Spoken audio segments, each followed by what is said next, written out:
Hello, welcome back for our next episode of Champions of the Fae. I'm really excited to get back into things because it looks like we're going to be talking to and befriending and totally not fighting a dragon today.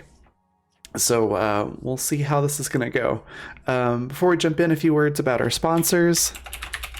They are Fundamental RPG and Die Hard Dice. Fundamental RPG is a simple D20 system that's not tied to a genre, so you can use it to play any style of game that you'd like, from high fantasy to sci-fi and everything in between. The books look like this, and you can pick them up on Amazon, or if you prefer PDFs, or if you want to try out the free quick play guide, you can pick those up at coffee.com/raven, like it's spelled at the bottom of the screen here. And then Die Hard Dice you can find at dieharddice.com. They sell amazing polymer and metal dice sets and accessories. If you use the code FUNRPG, all one word, you can get 10% off of your order. And then I highly recommend checking out the Alessia Bloodfire set, which there's a link straight to that particular set there in chat. They sent me a set really recently, and they look really cool. I'll just hold these up for the camera so you can see them. It's like a mixture of fire and honey in the coloration, and it's just really neat. So definitely recommend those. And that's it for sponsors. But one thing I do want to mention is the Children and Champions of the Fae supplement for D&D 5th edition, which you can find on DM's Guild. There's a link to that in chat as well, which is one of the materials that we used for this campaign. So it's very cool. Go check that out. And yeah, that's it for me. So I'll pass it on over to Andy to do intros and take it away. All right, welcome back, everybody. I'm super excited to get in to our game and see kind of what we end up doing today. There's a couple of different things that we left off on at the end of last time, but we're going to get back to that in just a few minutes. Let's go through some introductions, remind everybody a little bit about who you are and who you're going to be playing for us tonight. Let's go ahead and start in our top corner with Zan. Tell us a little bit about you and who you're going to be playing for us tonight. Yeah, I'm Zan. It's Zanity TTRPG in most places. You can catch me on Twitter with that, or on Twitch on the rare occasion that I stream. And I am going to be playing a Basti. I might have been way too loud. On a sorry about that. Who is a Ascendant Dragonborn monk, and is a very well-adjusted lizard folk. He absolutely is the most well-adjusted lizard folk I think we've encountered in the game so far. So it tends to work out. Let's see. Unfortunately, once again, our own Amira Ash, played by Goo Honey, is not going to be joining us for today. But let's go on right to the next one. And Em, who are you playing for us today? And tell us a little bit about yourself. Yeah, I'm at Timberdoodles on Twitter. I'm a digital artist and I complain a lot. And I play Reverie, a tiefling swashbuckler rogue who is riding on almost childlike glee that he finally got to use that deck of illusions and pulled the best card he possibly could have. And is so glad and hoping that everything will go well and there will be no problems as we make our way to this farm and this dragon. I foresee zero problems happening at all. It's probably going to be great. Also, unfortunately, we are not going to be seeing our Dram Loomis, played by Par Professional, today. He had some internet problems and is working on fixing that. So maybe he'll jump in, but I don't think so. We'll probably see him joining us next week. Anna, tell us a little bit about you and who you're going to be playing for us tonight.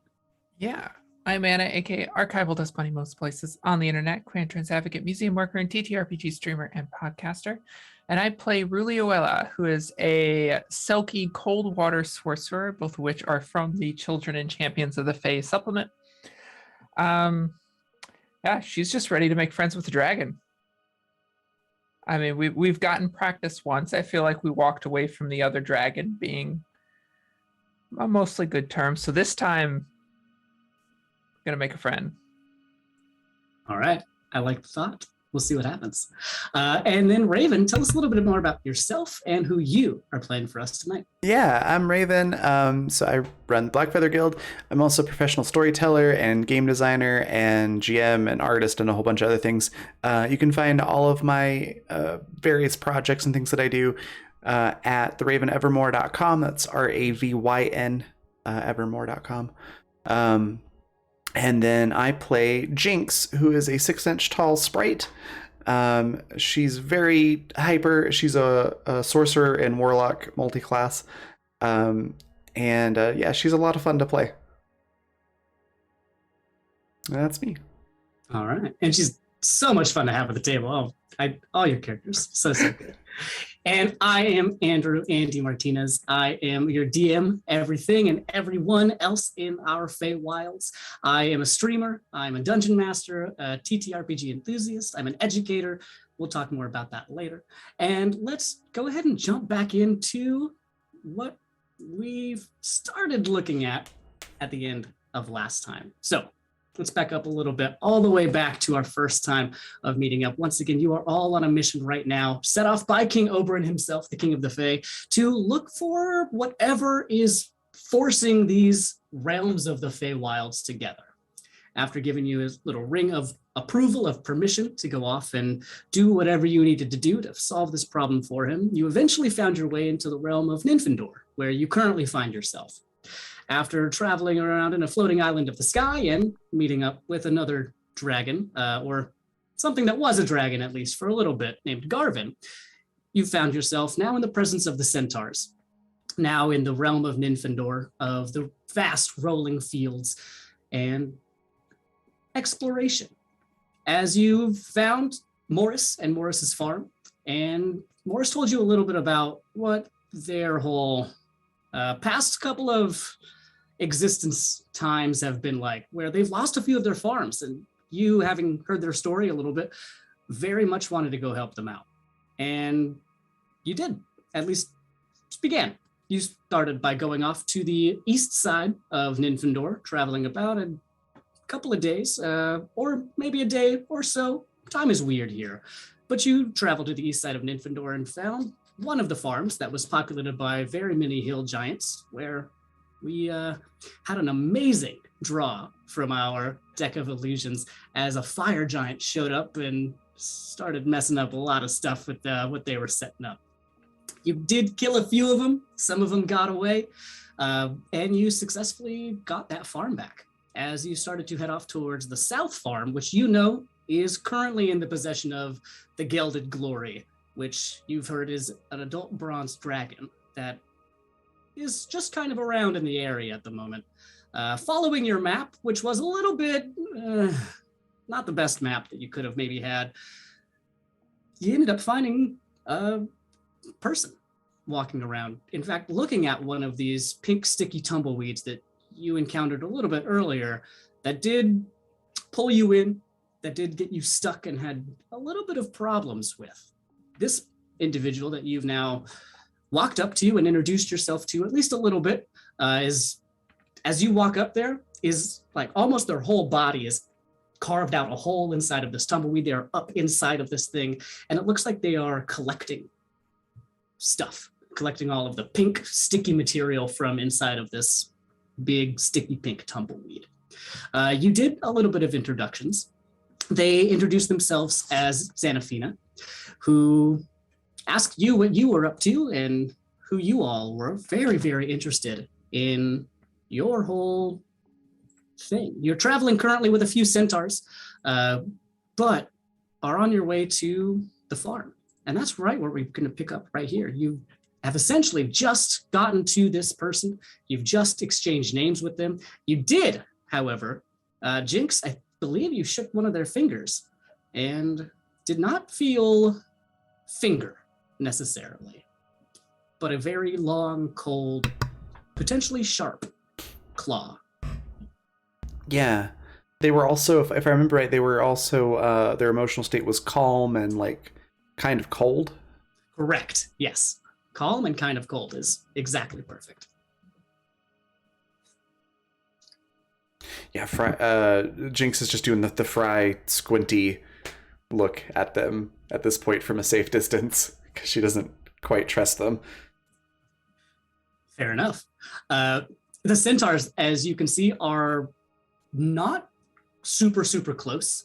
They are kind of off by themselves a little bit. And again, there are currently 4 centaurs with you, but they look to be kind of conversing with themselves. And as you look back, you can kind of see that they are glancing over in your general direction, whether or not at this person or at you or just whatever's happening. You're not 100% sure, but they're definitely talking over there.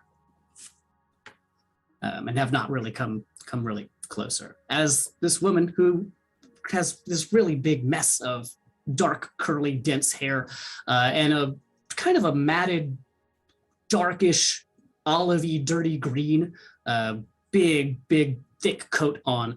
As you can kind of see hanging underneath this big duster, essentially, are a bunch of little tiny vials, some of which are full of stuff and some of which are empty.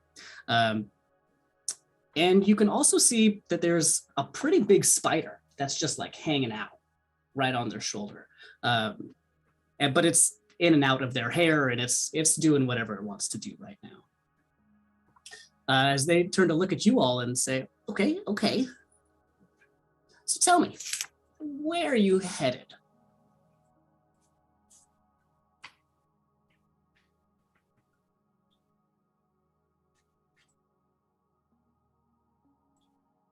Anyone? Yeah, I've been debating all week whether really would spill the beans, and I think she would. Yeah, she kind of steps forward. Yeah, we're helping with the farms, and we just freed some from hill giants, and we're going to. There's dragons. We're going to go find the dragon and make friends with the dragon and ask them nicely to leave. Oh, as you say all of this, you watch her face kind of change a little bit.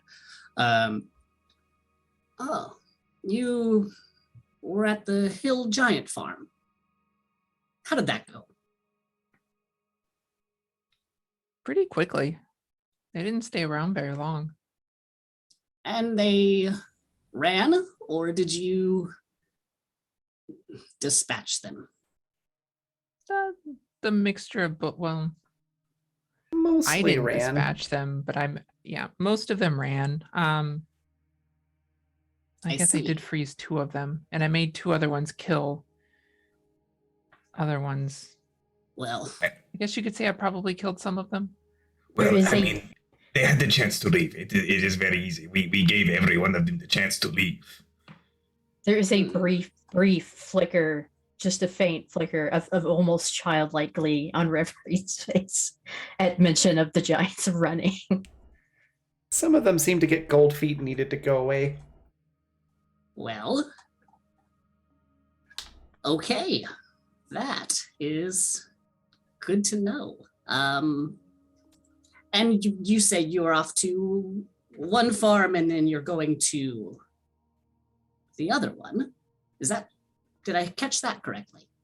Yeah, I think we're going to go to all of them. I mean, we're trying to help free all the farms that were lost recently so that production of food can go back up and people stop having problems. But yeah, right now we're going to find the dragon. I see.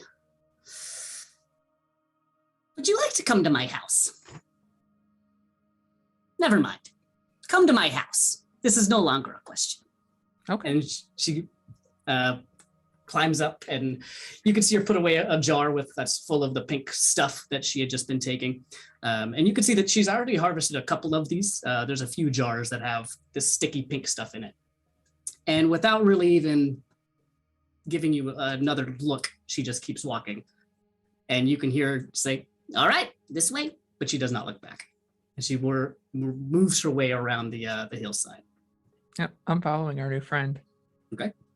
Jinx just starts muttering to everyone, like, does this seem like a trap? It seems like a trap, right? Like we're all agreed that this seems this very, very trappy feeling. That like we're gonna get to her house and then she's gonna be like, surprise! I'm actually like, big monster. We're gonna fall through a hole or something, right? Is that just me? She seems really nice. Reverie's glancing back to the centaurs to see if they're even looking in their direction or As you look back at them, they are watching all of this happening from like 100 or so feet away. But as they see that she has started to wander off,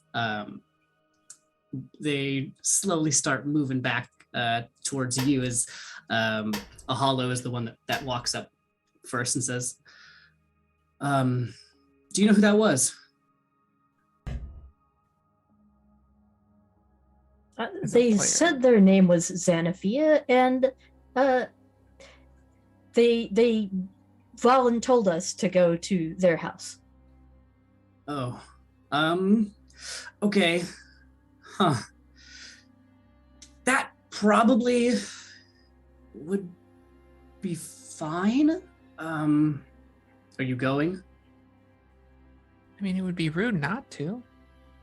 She's been so nice to us. True. I'll be honest. I haven't met her myself. In fact, none of us really have. We've heard of her at least a little bit. And Baskin, if you would like to roll your intelligence history check, you can also see what you know about this individual potentially. Oh, yeah. As they say, we know that she is, well, a sorcerer of some kind who plays in some less than pleasant magics sometimes. But the reality of the situation is we are going against a pretty deadly opponent. If it is going to attack us, we are going to need all the help that we can get, probably. Unless you know how to fight and just defeat a dragon. In which case, we might not need to at all, but I mean, the last one we just had to play hide and seek with. I don't think that that's going to be the case here. The Gelded Glory is known to eat those who don't want to work for them. So, Nobody mentioned that. yeah, we didn't really know we were going to go. So, when we get over there, you're probably going to start to see some more pastures and animals, and it's going to look like a farm, but it's also going to have some workers, probably. We need to be aware that they're not really going to want us to go over there, maybe. Unless, again, we can... You have other... I've seen you kicks the shit out of like a glob and those giants. I mean, I didn't even have to do anything, honestly. So if you're ready for it, I don't know, but it's a tough one. It's up to you guys though. We'll follow, but we're not gonna go inside. Probably. I mean, I still think we could talk to them. And as they're saying this, yes, with a 22 and a 21, wowzers. So, Baskin, hearing all of this, you know that this person is undoubtedly a hag. And you know, based on what you've kind of heard from all the aunties, that this is not really someone who is known about very much. You know that there are hags in all of the realms. You know that the biggest covens are in Ehib. Palomero's coven is the biggest one, the most powerful one. You know that there are hags in Sylvanthe. You know that there used to be a coven here in Nymphindor, but what happened to them is kind of unknown. You also know, with the 22, I'll grant you that you know that Xanaphina is probably, based on what you've heard about the Hill Giants, an Annis hag who has been known to potentially have minions and other folks underneath her control and domain. That's what you know. Like, how far away are we? Like, how far are we from her? She's kept walking, so if you haven't moved anywhere, she's out of earshot at least. Nope, Baskin is 100% going, well, front of the pack, but anyone who is kind of within very slight earshot, Baskin's gonna go, I really hope that The important thing is here is to really mind your manners, and we should probably not go into detail about how I like parasited into their face and like ripped their nose open and stuff. I think she's one of the aunties, so this is probably going to be a bit of a thing. And we'll pull out the book and write a real quick scribble of, hey, I'm found Xanathina. Not sure where this is gonna go. Advice? Question mark? As the words fade from the page, as you just are staring at it, waiting. I'm walking and reading. This is Yeah. the worst idea. The words on the page show up, and they say, Xanathina, question mark. Learn as much as you can about that coven. We are still unsure. Things are moving, period. And that's really all you get. Great, cool. At least it wasn't like fucking killed her, because that would have been really difficult. Been awkward. Yeah, a little bit. All right. As you all head off and follow Xanathina. As you catch up, she wasn't super far away. You could still see her in the realm of Nymphador going over and under some hillsides. As she doesn't actually bring you that far away from where you were, only maybe 2-3 hills over, but walks down to the base of the hill. And at the bottom of this hill, you can start to see that there's all of these different types of wooden structures that look like they have hides tanning from them. And there's all sorts of various sizes of hides, small and large, some bigger than any animal you've seen before. Outside, there's also these really big rocks that have this kind of greenish glow striking through them. There's a potted plant that has really, really long tendrils. And on these tendrils, it looks like little white buds. And if you glance a little bit closer, those buds aren't flower, but they are teeth. As she walks inside and moves open, pushes back some of the hide from around her, and just makes or shows that underneath all this hide is a door that opens up. She opens up this door and gestures for anybody who wants to walk inside. After you. Is the greenish glow on the rocks, is it the same kind of glow as the boulders the giants were throwing at us? Yeah, I'm not going to make you roll for this one. It is exactly the same. Oh, good. You know that they threw them at you and you did watch them blow up. Yeah. Goody. Whether or not it's from the same place, it's very similar rock. Yes.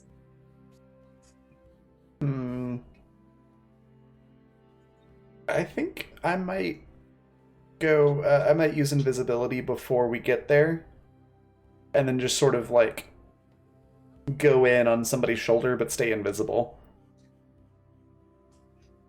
Okay. Sounds good. Whose shoulder are you perching on? Let's go with Ruli's. Okay. Well, we're the first ones through the door, so I hope you're ready for that. Is anybody staying outside with the centaurs? All right. Reverie? I think Reverie's gonna stay outside with the centaurs. Okay. I mean, hope maybe, try to be close enough to be within earshot, but Okay, yeah, you could perch right next to the door if you'd like to. yeah, act like he's just casually leaning, like, Yeah, like, yeah, it might be a little stuffy in there. The cool guys sit Yeah. leaning against the wall, got a foot up against the wall. Yeah. Okay. As Ruli and Baskin with an invisible jinx on your shoulder, as Reverie sits on the outside, the centaurs are staying even like 50 feet back from the tanning hides. They don't even want to really be like anywhere in this vicinity. As all of you, or the two of you that she can see, walks inside, she looks around and says, "Did they not want to also join?" And she looks at you, Reverie. "Did you want to stay in or out, or I'll let you figure it out. In the meantime, and she turns around and she has a little tray with a couple of teacups on it. Would anybody like some tea? Thank you. That would be absolutely delightful. Wonderful. And if you, hands a glass to you. Really? Quite kind of you. I will take it as well. Okay. Revelry? He finally, remembering the manners thing, does kind of hesitate a second, then walk inside and take the tea. And thank you. That's very kind.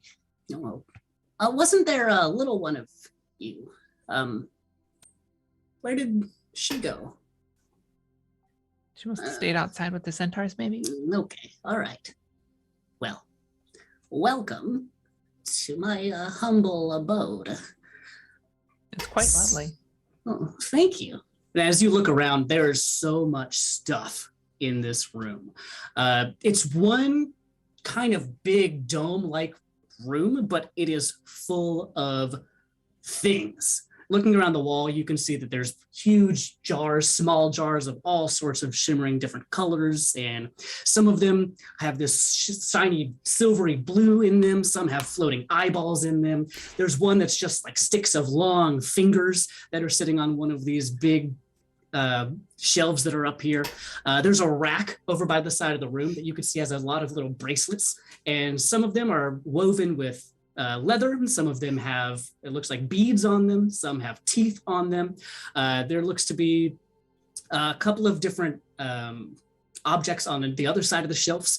A lot of eyeballs. Over on the side corner, you can see one really big eyeball attached to this kind of bluish gray stalk or tentacle that's just kind of draped over in one corner of the room.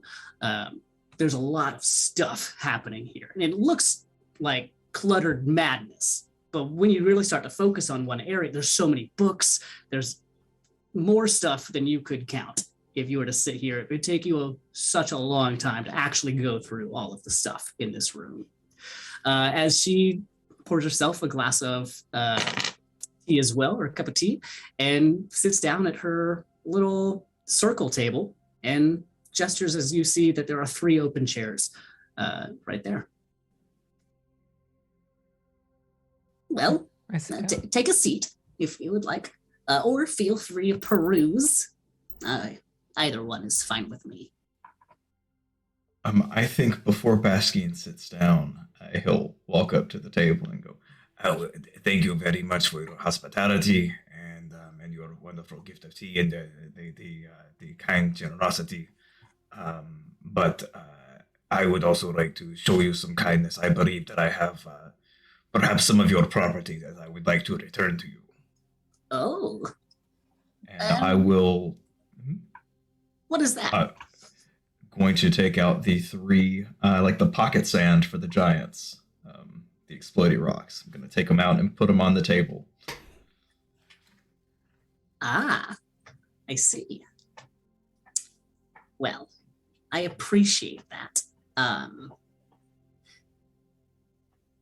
It seems like you've collected this for yourself, and in reward for your returning it to me, I will allow you to keep this as a gesture of good faith.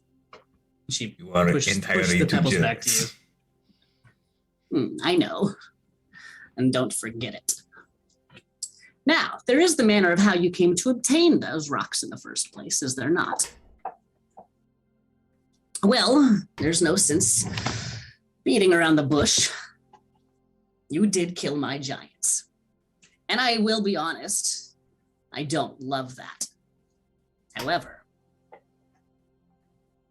you've proven yourself that you can kill my giants, which means you might be able to help me with another problem that I have. It also just so happens that it sounds like you're already on the case. I need you to get rid of this dragon for me. In fact, I might be able to help you out with that. Are So you? Oh, yes. Continue. Yeah. It sounds like you're the one who stole the farm then, and are you wanting to steal the other farm too? Is that why you want the dragon gone? Hmm. Make a persuasion check for me. Okay.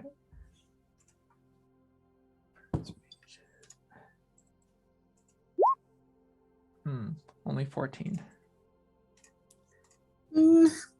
My goals are multifaceted. In some ways, I do want at least to view the property. I do not need to stay there for long. It is, however, impossible with this menace around. It might not be the thing I'm looking for, but it would help me, actually, in more ways than one. I have a question. While this conversation's happening, is there, can I spot a chimney, and are there any other doors in the room that look like they might lead to somewhere hidden? Like, Good question. Like Go ahead and make a locked doors. perception check as you look around. okay, perception is one of my absolute worst skills. Hey, a 20 though. That's not bad. All right. Looking around, just without really flying around, because you're just scanning from Ruli's shoulder, there is a little chimney that you can see in the far, far back. It looks like it's kind of tucked up, and you wouldn't really be able to see it unless you are actively looking for it. But there is a little, like, up, at least. Okay. Whatever is up there is a question mark, but there is an up. And there also is another side, little tiny, well, not to everybody, but significantly smaller than the front door. It looks to be about maybe 1.5 feet, 2 feet tall, of a little tiny cupboard door that's off to the backside. That's also kind of like behind a shelf. Okay. So reason for the chimney is a way for Jinx to escape if things go sideways. Fair enough. and go warn the others. And then, yeah, I think I'm going to go just kind of very quietly poke around at that door and see what I can see while other people are talking. Okay. As you fly over there, go ahead and make an investigation check as you look at this door. All right. 14. Okay. This door looks pretty old. It is a wooden door with a metal kind of case around it. There is a padlock on it that you do notice that looks to be closed and locked, but it also looks to be kind of covered, at least in part, by the shelf that's right next to it.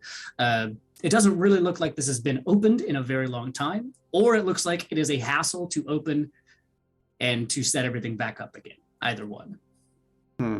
Okay. I'm just gonna keep snooping while everybody else is talking. Fair enough. There's so much stuff in here. Enough to keep Jinx busy for at least a couple hours. All right.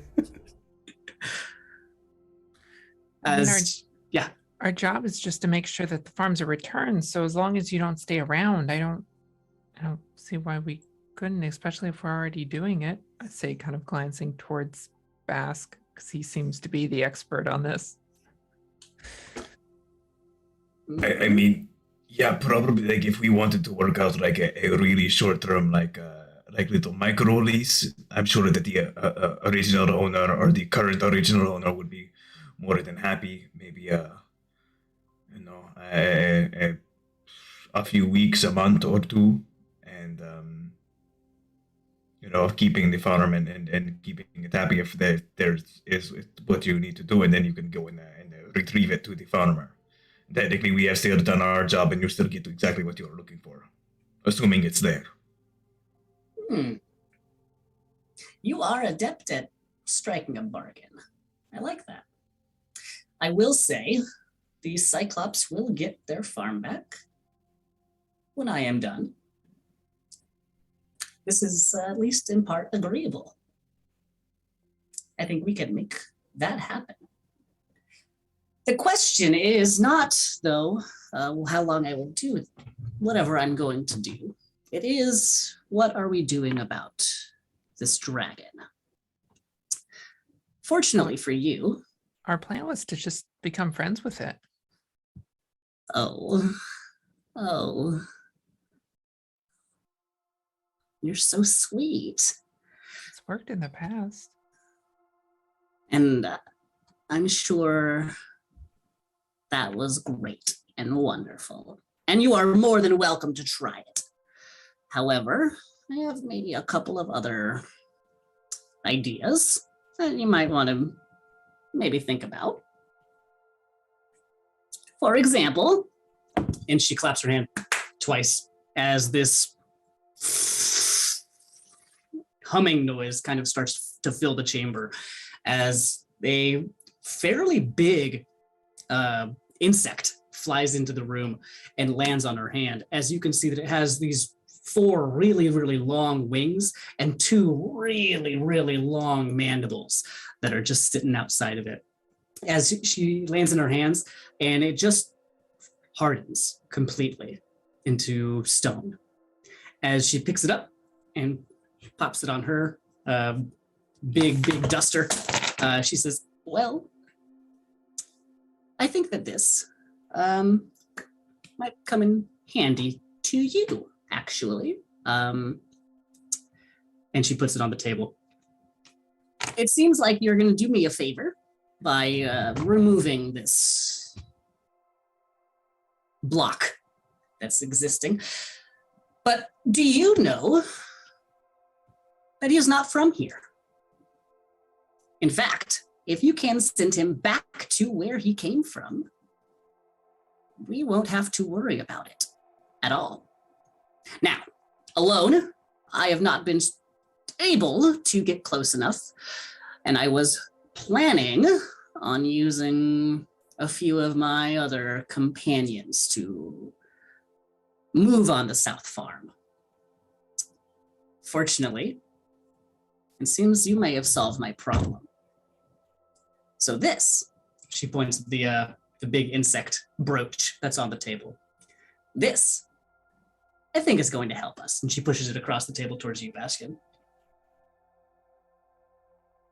A very gracious gift. Yeah, but what is it?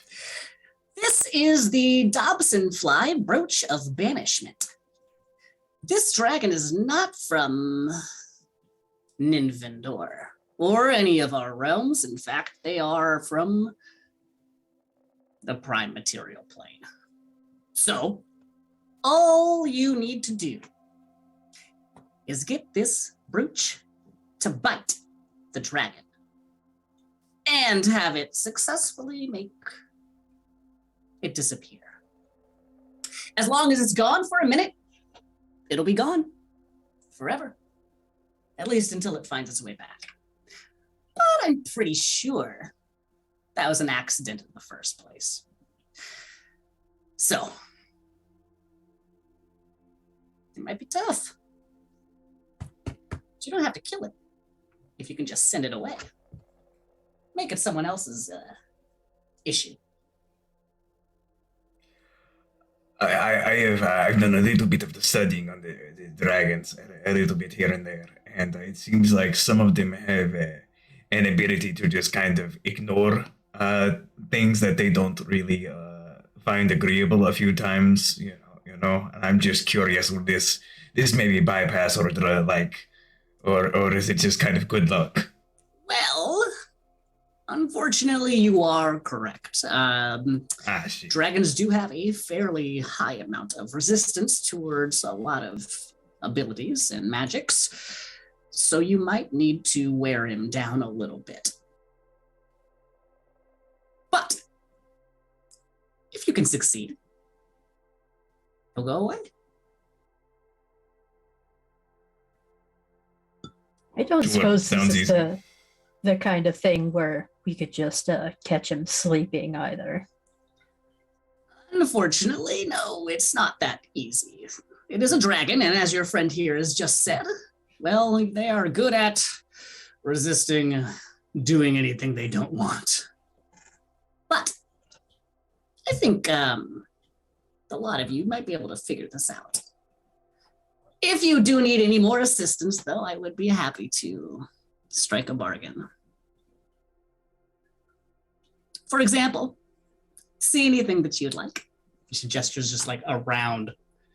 I have some things here that might be beneficial if you have the things to trade for it, of course. For example, and she looks at you, Baskin. I really like your eyeballs. Hear me out. Hear me out. Here's these. And she claps twice again. And you see that there are these two eyes that just roll off the table. And as soon as they start falling, they sprout out these little wings. And they both like plop right into her hand. Well, and this is a fair trade for anybody. But yours are particularly interesting. You give me yours, I'll give you these. You can see out of these perfectly fine. And if you'd like to, you could pop them out and they can go explore for you. And what does this cost me? Oh, nothing. Just, I mean, the ones that you're using, you probably won't need anymore. So I'll take those and you take these, you plop them right in there and it'll be great. And I have had compatriots in the past who have taken similar taken eyes from other non-retail circumstances, we would call it. And they have had the issue of people being able to like look at what they are looking at, and I just want to make sure that there's no strings or sinews attached to this bargain. Well, most of the strings and the sinews would be yours. But you are wondering if I would also be looking. Is that correct? Yes, this is technically correct. Or listening, or like absorbing some of my like sound or sight or taste input. I don't really know what you could learn from taste, but like good luck.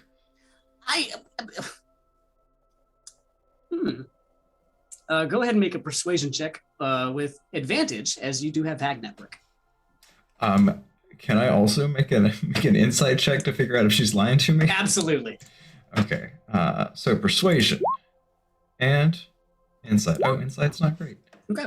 All right. All right. That is a 20 on the insight for the Hag Network. Yes. Okay. As she says something along the line, I won't be looking all the time, but can I? Probably, if I really tried hard. So she can, but and you get that that's probably true. You know how hag magic works. They can do things, but they don't always need to do those things or want to do those things necessarily. So that is part of the trade-off. Hey, you know what? Fuck it, let's do it. Wonderful. And she says, okay, well, that's one for you. What about you? And looks at you, Ruli. What's something that you would like? I have a couple of options, and feel free to change or modify any bargains that you have. Here's a cool one.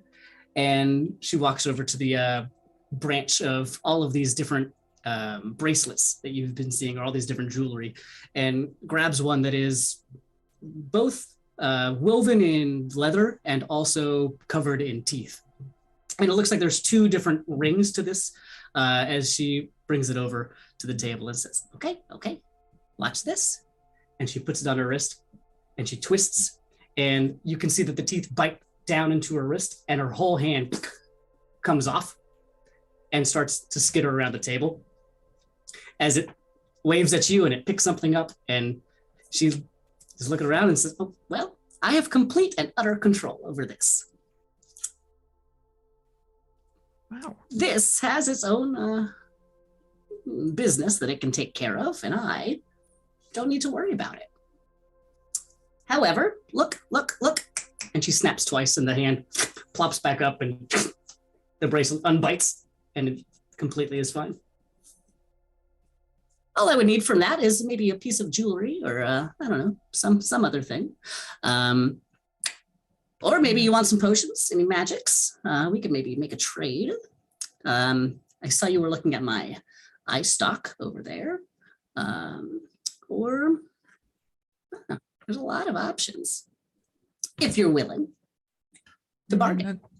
The bracelet is really pretty, but she holds up her injured arm and hand. I've already gotten my arm stuck in something like that before, and it wasn't pleasant. I see. Would you?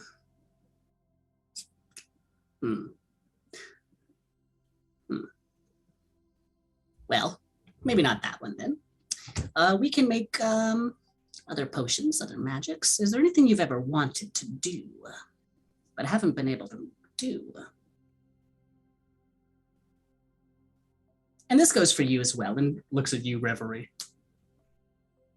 He'd been kind of writing in a journal. It looked like writing in a journal as he'd been listening along.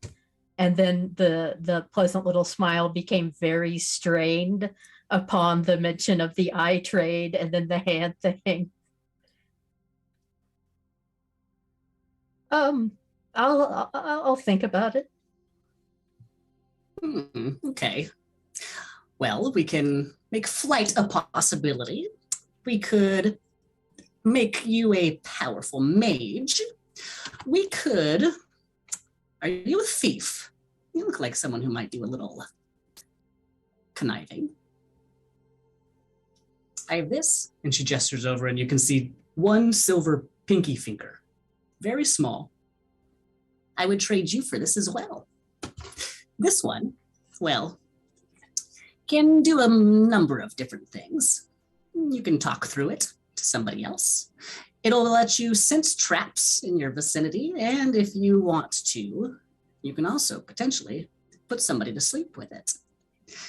It's pretty convenient if you are into that sort of thing. Alternatively, you are going to fight a dragon, and I did just collect, and she gestures at all of these little pink jars, and collected this. So, give me 1 second. And she walks back, and you can see that she starts to pour 2-3 of these little jars into a big bowl that's sitting off on one of the shelves. As just from her hand, she just conjures just like a mess of spiders that falls into it. And she grabs another vat or another jar and pours that in and just starts crushing everything up with a big mortar and pestle. As it turns this kind of darkish, bubbly pink, and she takes the bowl and pours it into a jar and stops it and says, okay, well, this might be of use just in general. And she plops that on the table. This is made from, well, that the tumblegum weed that we were just looking at a little bit earlier. This is a sticky trap. What I recommend, and do with what you will, but if you are to successfully get this stuck in the wings of the Gilded Glory, well, he might not be sticking around for very long. Sorry, just a little tumblegum pun. He does kind of give a little bit of a strange chuckle there, like this would be genuinely funny if he wasn't so nervous. He does kind of eye the sticky trap and I'm assuming you want something in exchange. Or well, what have you to offer?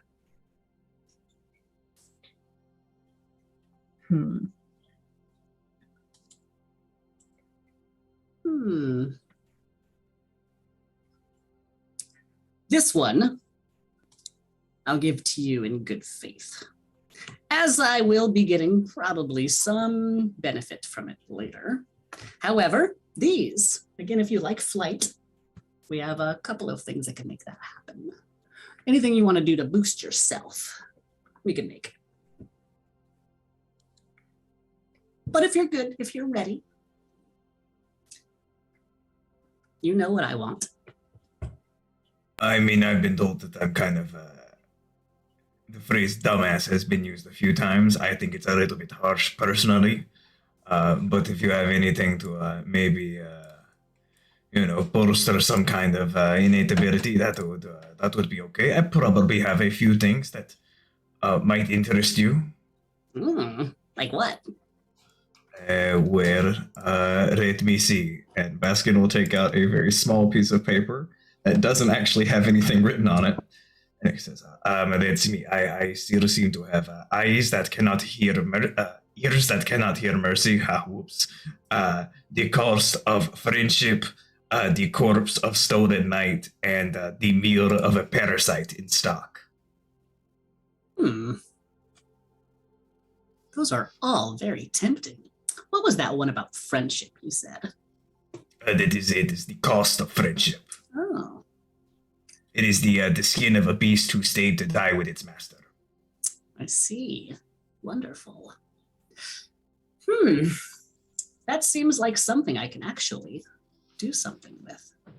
I will give you for that a choice of potion, or I don't know, was there something else that catches your interest? I have this, and she runs over and grabs a potion that looks very gross.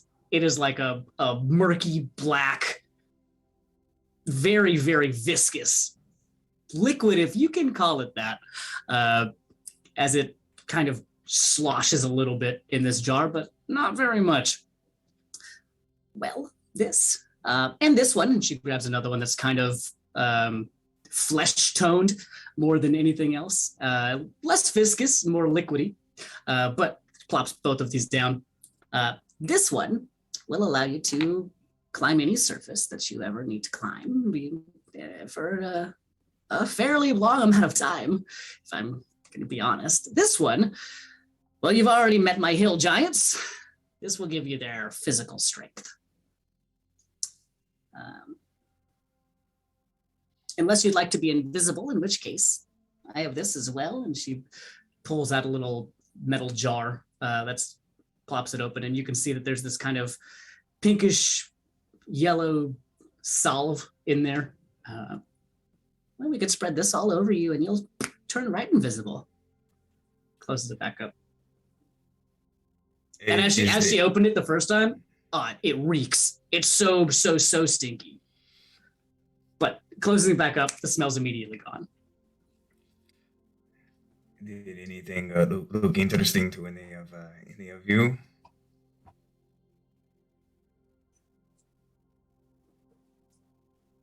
I mean, for those of us who have to stay far away during a fight with a dragon, being invisible could be helpful, but I mean, I don't really have anything that I want to give up. I mean, I have It is fine. feather. This one is on me. Being invisible would be helpful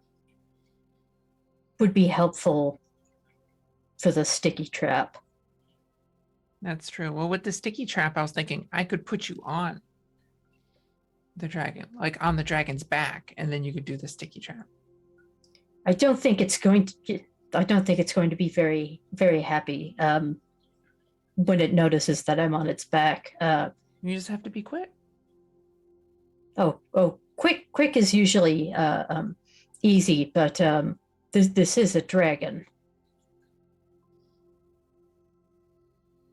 Yeah. And he kind of glances to Bask, like maybe he'll know something about the speed of an unladen bronze dragon or something. Oh man, this thing's old as shit. Like, we got to fight 30 or we're going to fucking die. I don't know what you're looking at me like that for. Like, I know enough to tell you that we really shouldn't be doing this, but hey, we are. So, I mean, usually I'd suggest stabbing it in its sleep at dragon, but No, but I think if I teleport you onto its back and you do the sticky trap and you hang on just for a few seconds, then I can get you back off. Or you could jump, or you could run, or you could. I mean, you're really acrobatic, right? I've seen you run around. You'll be fine. yeah, fine. I believe in like, you. Like with the ooze. That was lovely. But I Oh, shit. suppose But actually, you might need to find something that's a little bit better than like normal metal, because I think that shit's just going to fucking break. Like you need to get something that's Yeah, got a little bit of weapon. magic behind the pointy bit. a weapon, yes, weapon would be helpful. And he just kind of gestures to the rapier he has hilted at his side, because he's never gonna forget the werewolf and the completely useless unsilvered arrows. Actually, he takes out the arrow that was retrieved from Garvin's Lake and shows it to Xanathia.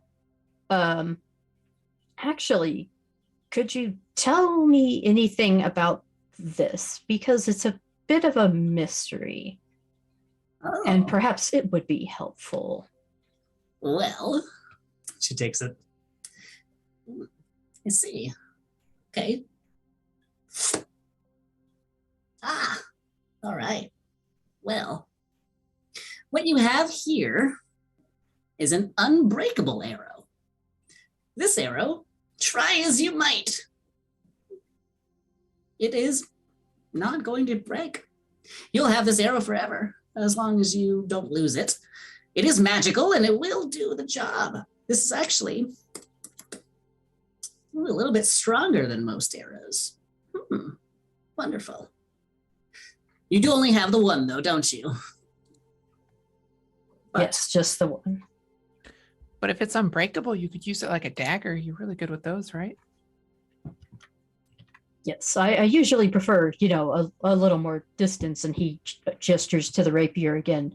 But I'm not inexperienced with using a dagger either. When it's a dragon, I don't know that that size difference is going to matter. That's fair enough.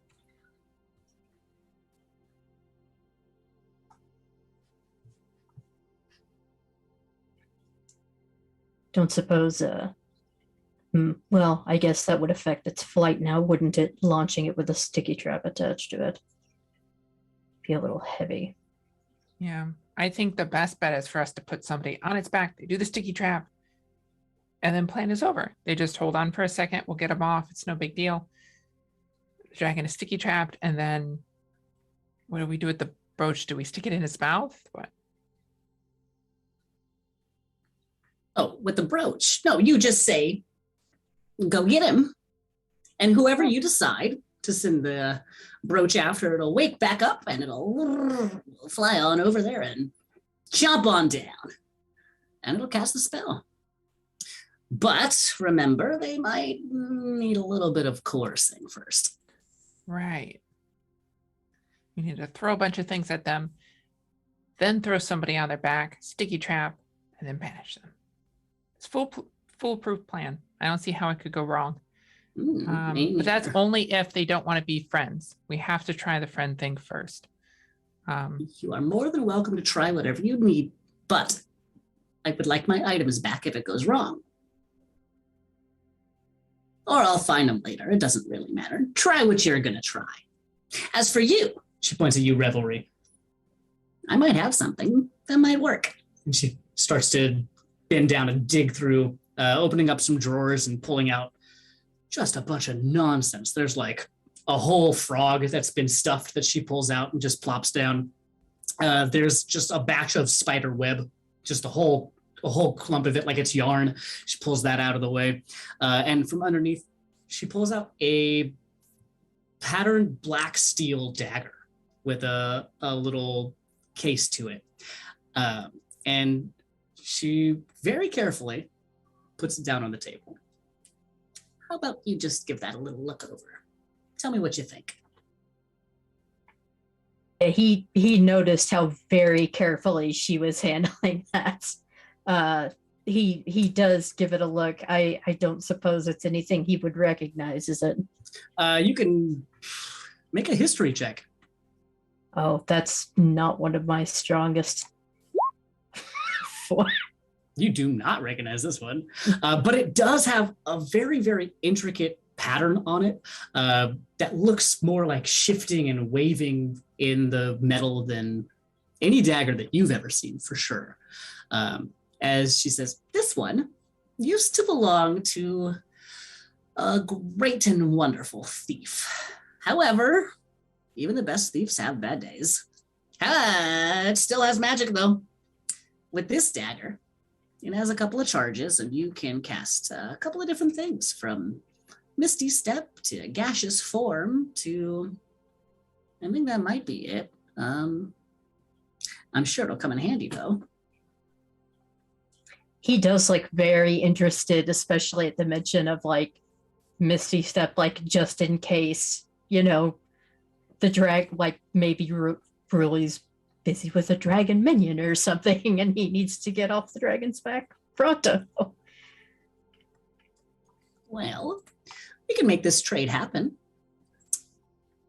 Potentially. She just kind of glances over you.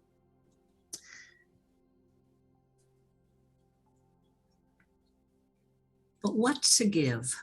What to give?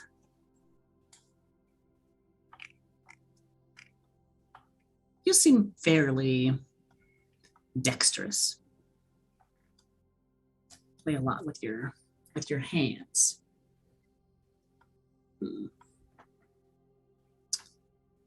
What about, if you're so good at it, this will help. I could take a little bit of that dexterity off your hands.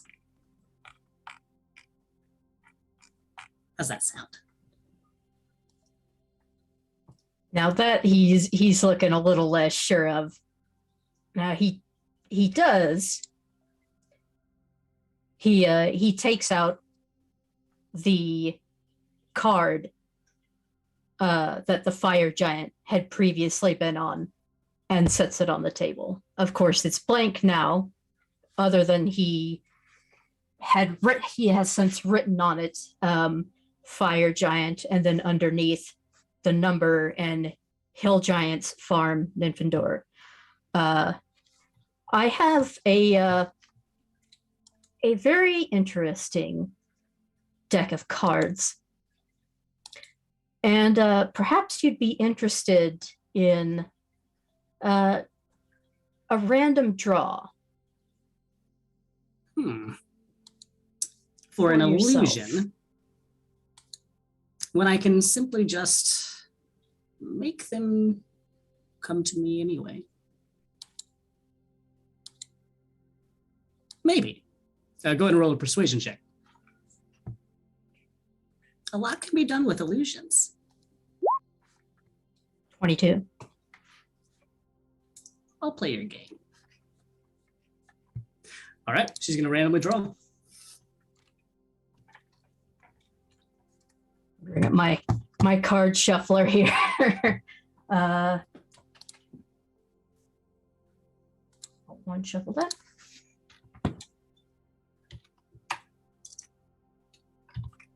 And let me bring up my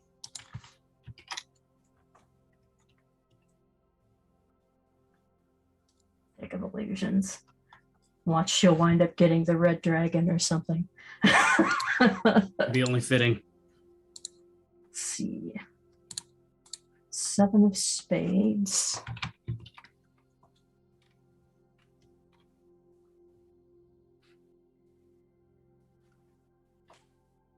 E2, let's see, that's not in it. Jack of hearts.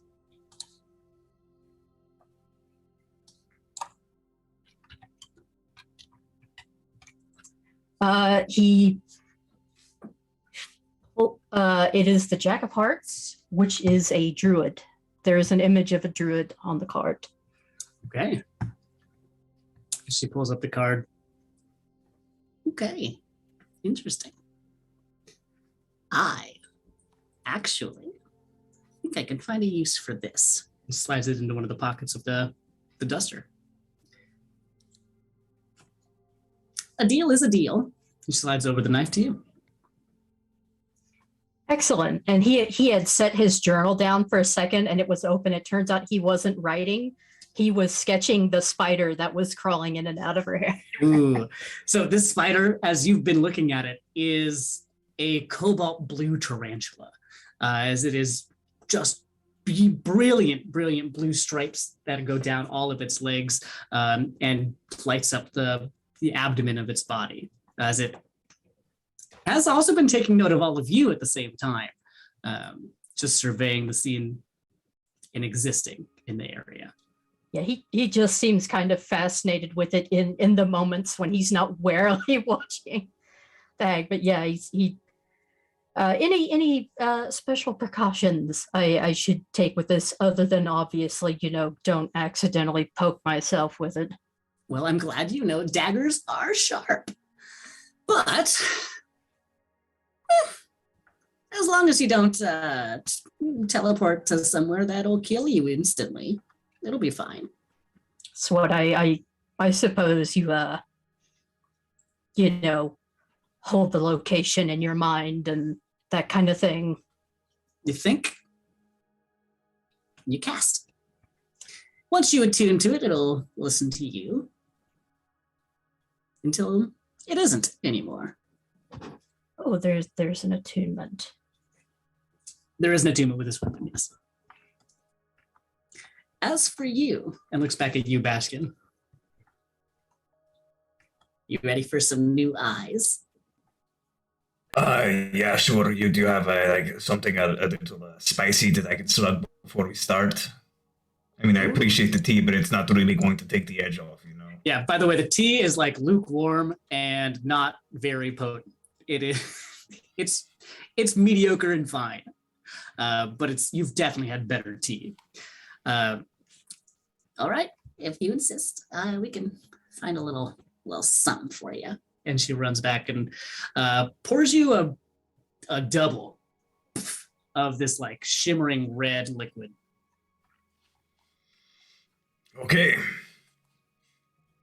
Down the hatch, and I'm not going to get any better looking, better seeing. I don't know. Go ahead and make a Constitution saving throw for me real quick.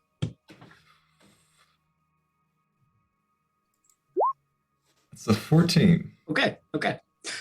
This is potent alcohol, and it burns. Every part of your body is like on fire right now, but you're holding it together. As she kind of gestures down towards you, as if she's waiting for you to give her something. As you see that this tarantula starts to crawl down her head or her hand, as it jumps over to you, and it takes a little bit of time. It crawls up on your face, and it does painlessly, which is the weirdest sensation of this thing moving around and extracting both of your eyeballs, as she tosses out these two new ones as they both sprout rings and plop themselves directly into your head. As it takes you a second or so, it's fuzzy, it's dark, as your eyes adjust. And you can see. Well, that was more unsettling but less painful, but slightly more confusing than I thought it would be. I smelled blueberries for some reason, and I'm afraid maybe something got crossed. Is that normal? That's normal. That's just Johnson. She points over at the spider. Oh. Nice to meet you, Johnson. He waves. Oh, I was going to ask if they had a name. They are quite handsome. Did you hear that, Johnson? And that is a genuine statement, too. It starts waving both of its arms. Reverie actually does kind of hesitate, then give the spider. As you respond to it, it just starts it gets super excited. Love that. I have a question. Yeah, what's up? So through all of Jinx's snooping, is there anything that she would have come across that might look like something she would want? Well, there are a lot of shiny things around.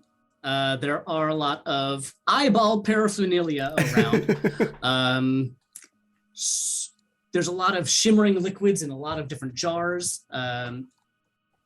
but there isn't anything that just like yells out Jinx necessarily. There's not any bright sugary pink things or so there's a lot of colors, there's a lot of shimmer. A lot of the colors are pretty dull for the most part. There's some vibrant, like darker colors, like really deep reds and really deep blues and greens, in a lot of different jars and things like that. A lot of the liquids, again, have a lot of shimmery aspects to them. There is the big eye stalk that's attached to like a two-handed stick, essentially. And that looks pretty interesting. But there's a lot of stuff in here. She pointed out a couple of different things that you've taken note of. Okay. There's the Batwing earplugs that she gestured out to a little bit. Yeah, there's a lot of different stuff in a lot of different jars. If there's anything in particular that you see, like,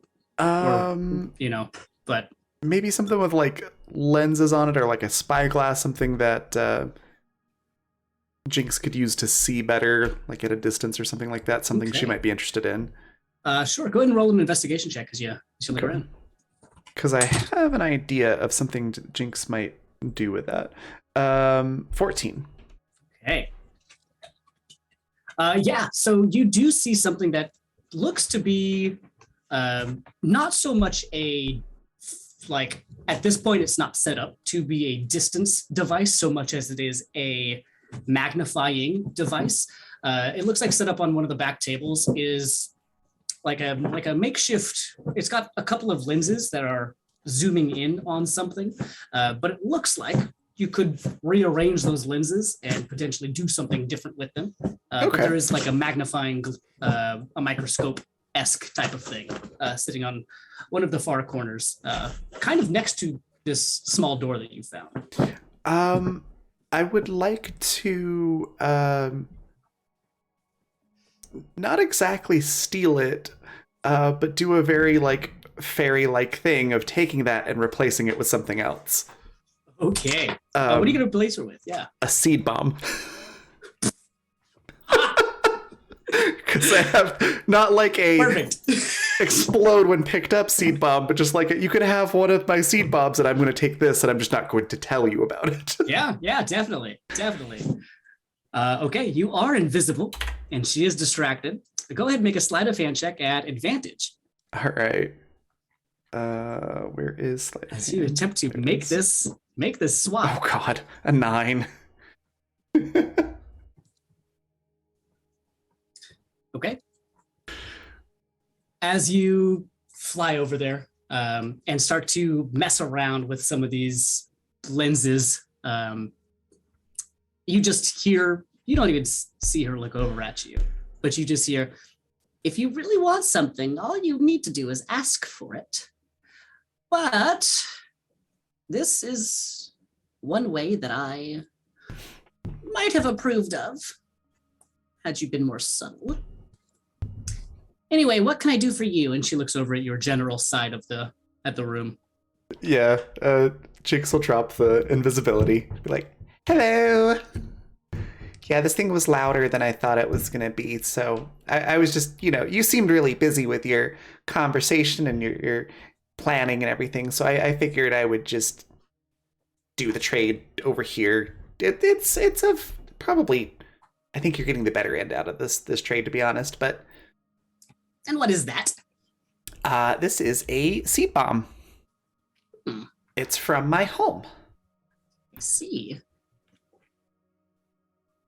It's definitely not like anything that you'd find out here.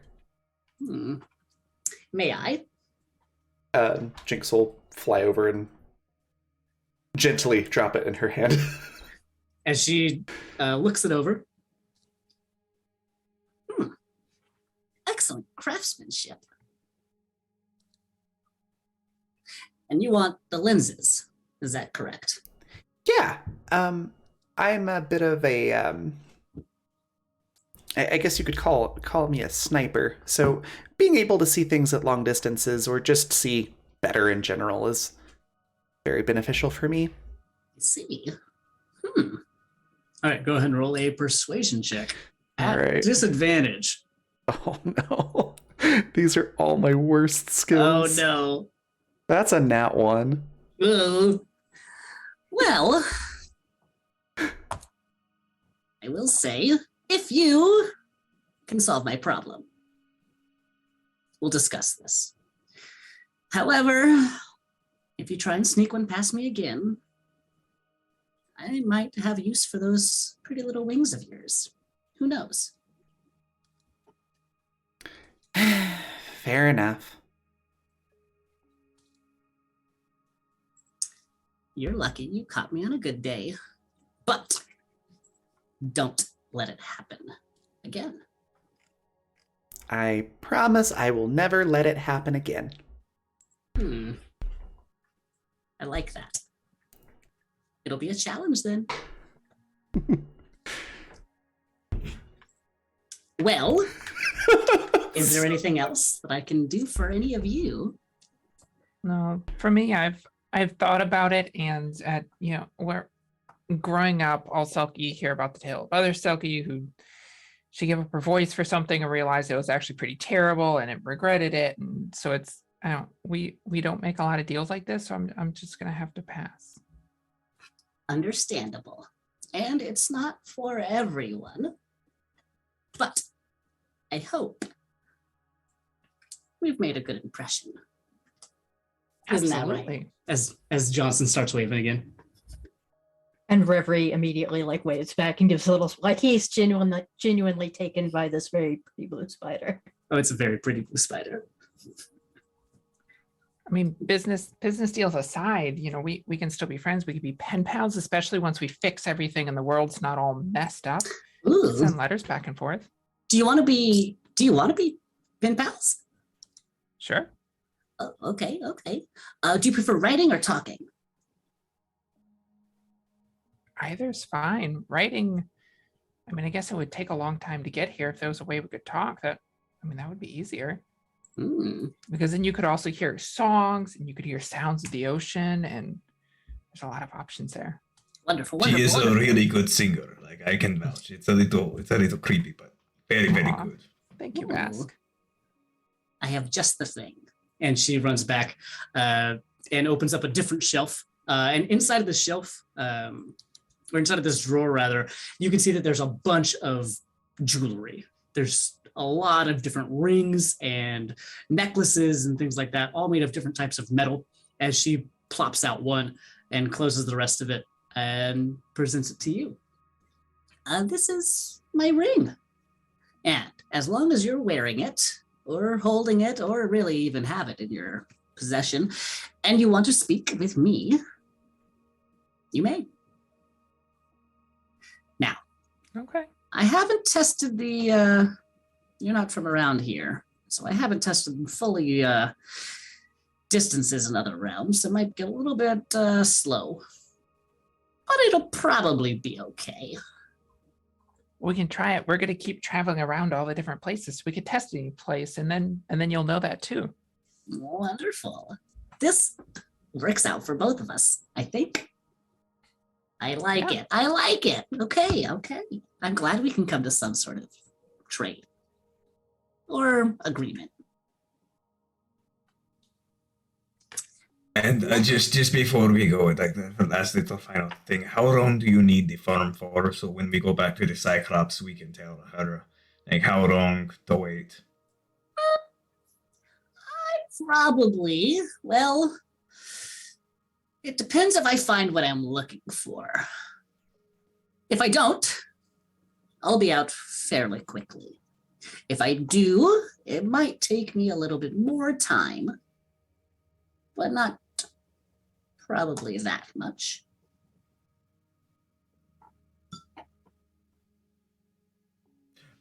Can we, and I know you have been very hospitable to us, and I can only imagine that you would exchange that hospitality to everyone who came your way. But I would just like to confirm that should the Cyclops come back and inquire, she would not be harmed or would still be allowed to escape, unhindered. Oh, I have no problem with that Cyclops. In fact, I've tried, and she does not seem to make a good companion. too intelligent. Not like those hill giants, they were perfect. But this one does seem to have a mind of her own, so I bear her no ill will. Okay, great then. That was my only concern. Okay. Wonderful. In that case, go get rid of my dragon for me.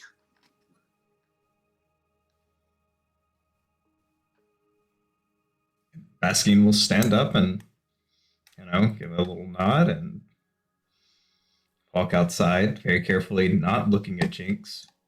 He is very irate at.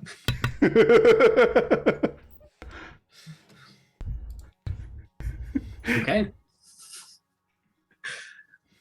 Is everyone else leaving? I Yeah, think Reverie so. Yeah. very carefully picks up that dagger and gives Xanathia a respectful little nod and smiles and waves at Johnson before As Johnson's very quick on the draw. He's waving back immediately. um, before collecting his things and like the journal and stuff and stepping out. As she bids you all farewell as you all exit out and go meet back up with the centaurs. As you are off on your next trajectory to go find the Southern Farm, which we'll come back to in just a little bit. Awesome. We'll be right back.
right, we are back.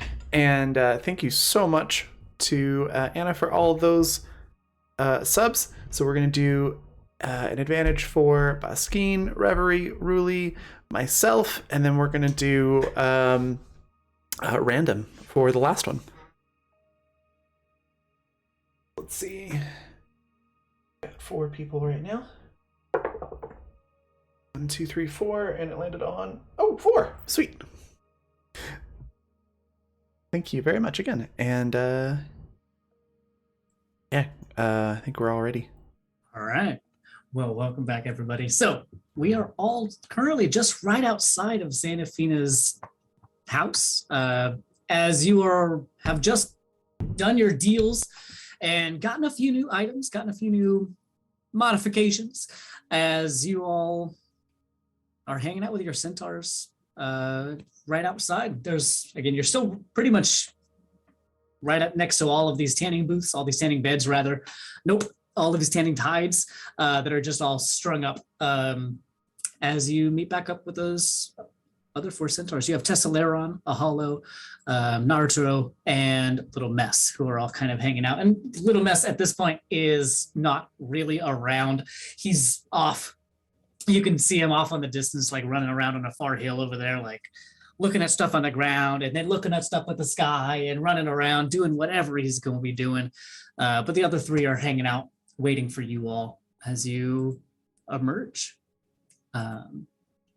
As they all just kind of look at you. And you can see that Tess especially is scanning each and every one of you as you come out of there.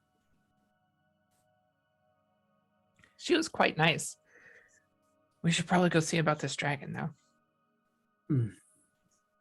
And she just lets you leave unscathed. Mm-hmm. Well, Bask has some new eyes, but aside from that, yeah, we're fine. What does this mean? As this is Tessaleron, who is now grilling the lot of you. New eyes instead of old eyes? I mean, honestly, they might be old eyes. They're just new eyes to me. That's true. As she, Certified as- pre-owned. yeah, they give you a once over and say, well, those are different. Where did yours go? Have you ever asked how the sausage is made? I do not understand. What? Sometimes it's just better to never know. You never want to know what is inside of the sausage, or what makes it sausage, and I don't really want to know what they're going to do with my eyes. It's their problem now. Those things are filthy.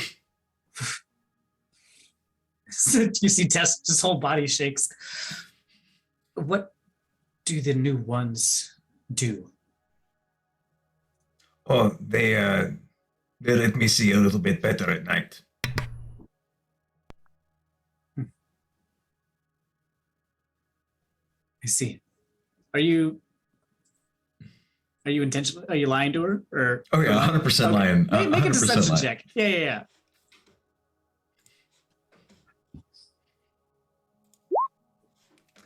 It's going to be a 13.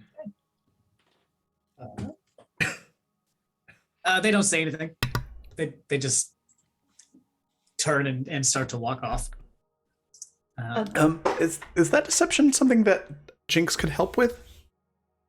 How would you help? Be like, oh yeah, that's totally what happened. Okay. I was there. Can confirm they're pretty cool. Just because that actually is my best stat is deception. But not today.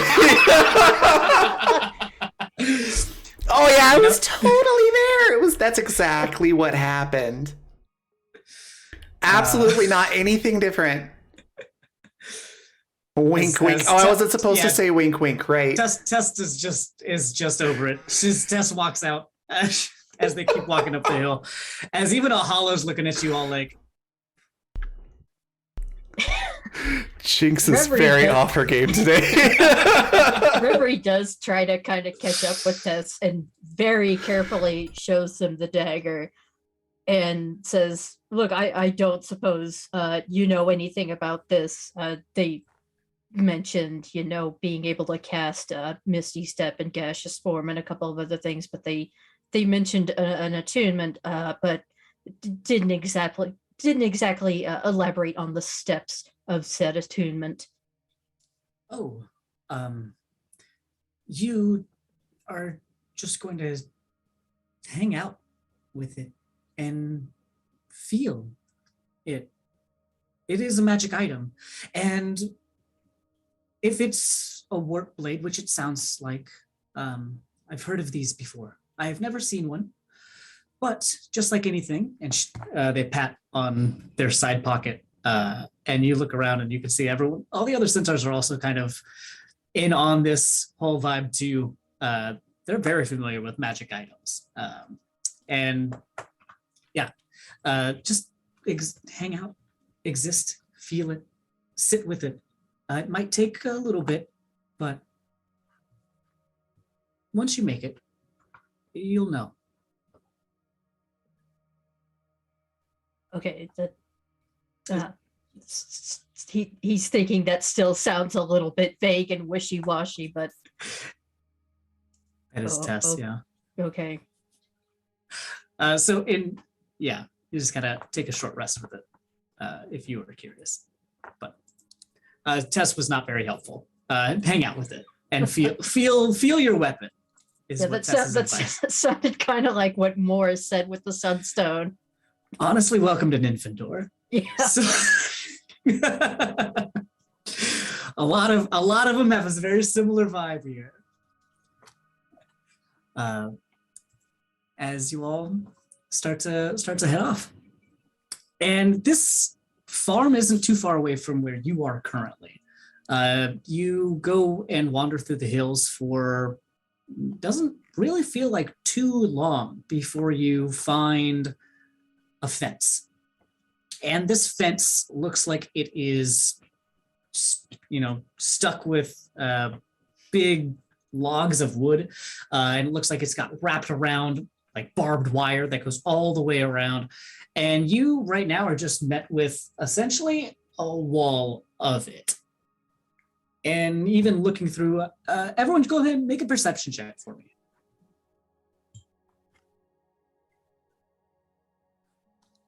$16. Okay. 24. All right.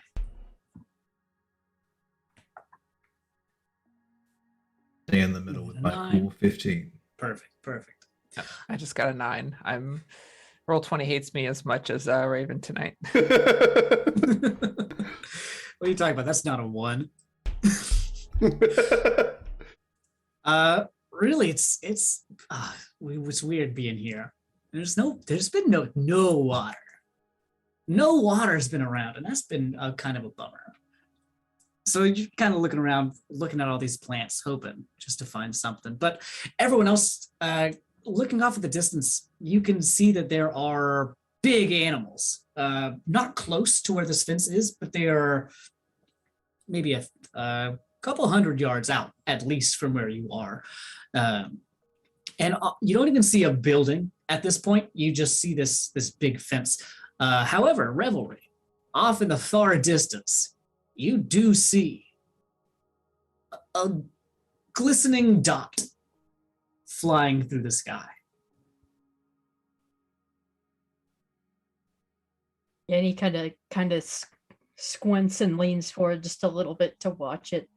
And I suppose glistening metallic bronze or gold, or It looks like from where you are right now, maybe a really, really It's just shiny almost kind bronze of coin or mirror something. like. Yeah, maybe a little bit It's of something shiny. It's just Yeah. something shiny.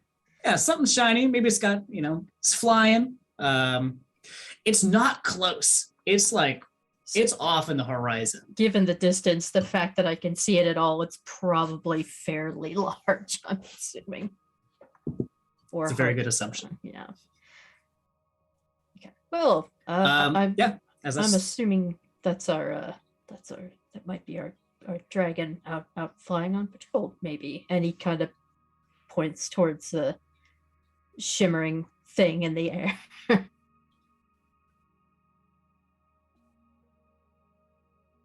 Oh, do we like have a strategy or anything?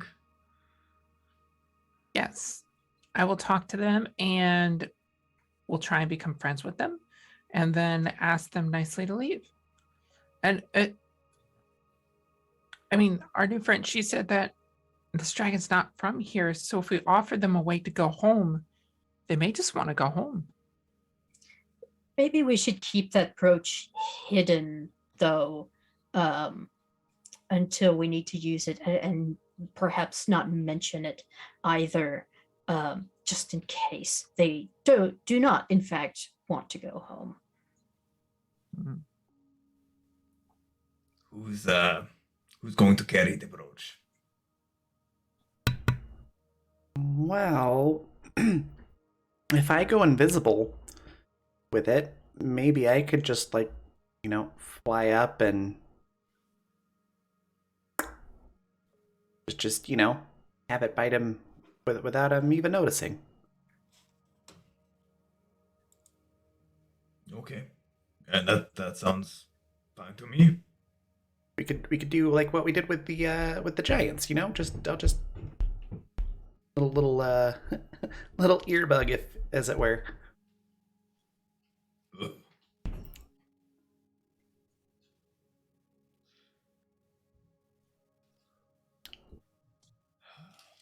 What's the worst that could happen? We could get flambéed and eaten. Well, there is that, yeah. If we're lucky, it'll be in that order.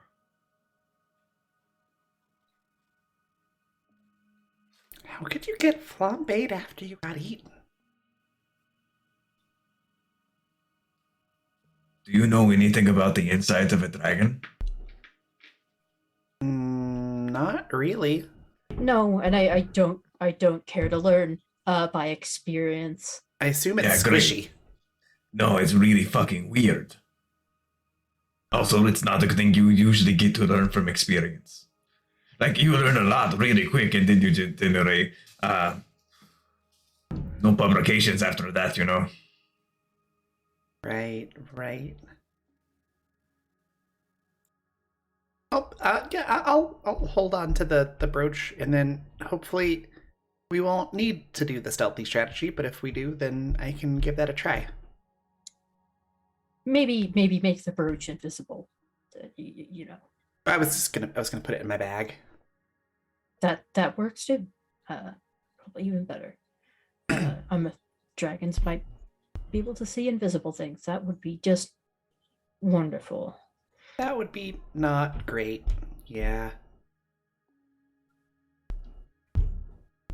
I mean, if what those cool pamphlets that I read about the dragons are true, they probably can.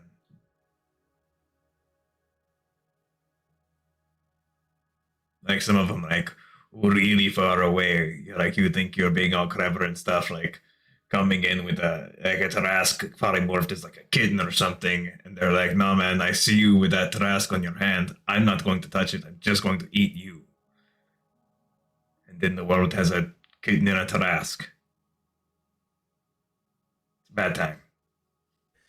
You have the strangest stories sometimes.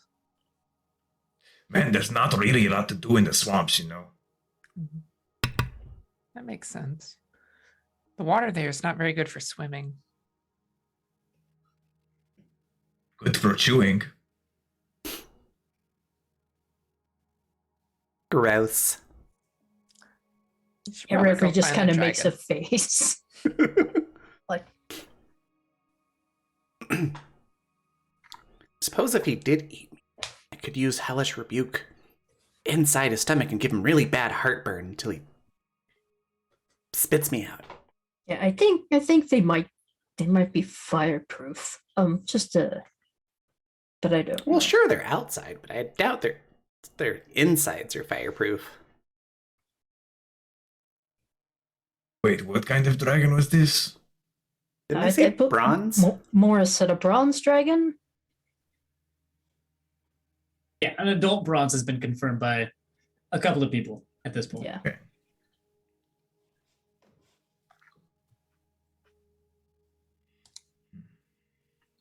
All right. Oh, I mean, it'll be fine. I mean, Garvin wasn't that difficult to deal with. I'm sure it'll be fine. Yeah, mean, and we have a plan. If things go wrong, then we hit him with a few spells, and then we put Reverie on his back, sticky trap. Reverie does what they need to do. Hold on, jump off, whatever, and then we send Dragon away. Yeah, I do agree. It would be best to avoid engaging in direct combat with a dragon, if at all possible. So diplomacy first. Diplomacy first, 3-part plan second. It only has 3 parts, should be very easy.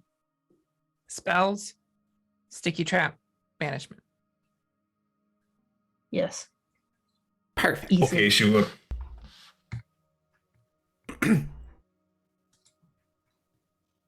What could possibly go wrong? I mean, aside from the whole eating thing, the eating and fire and chomping thing, it'll be fine.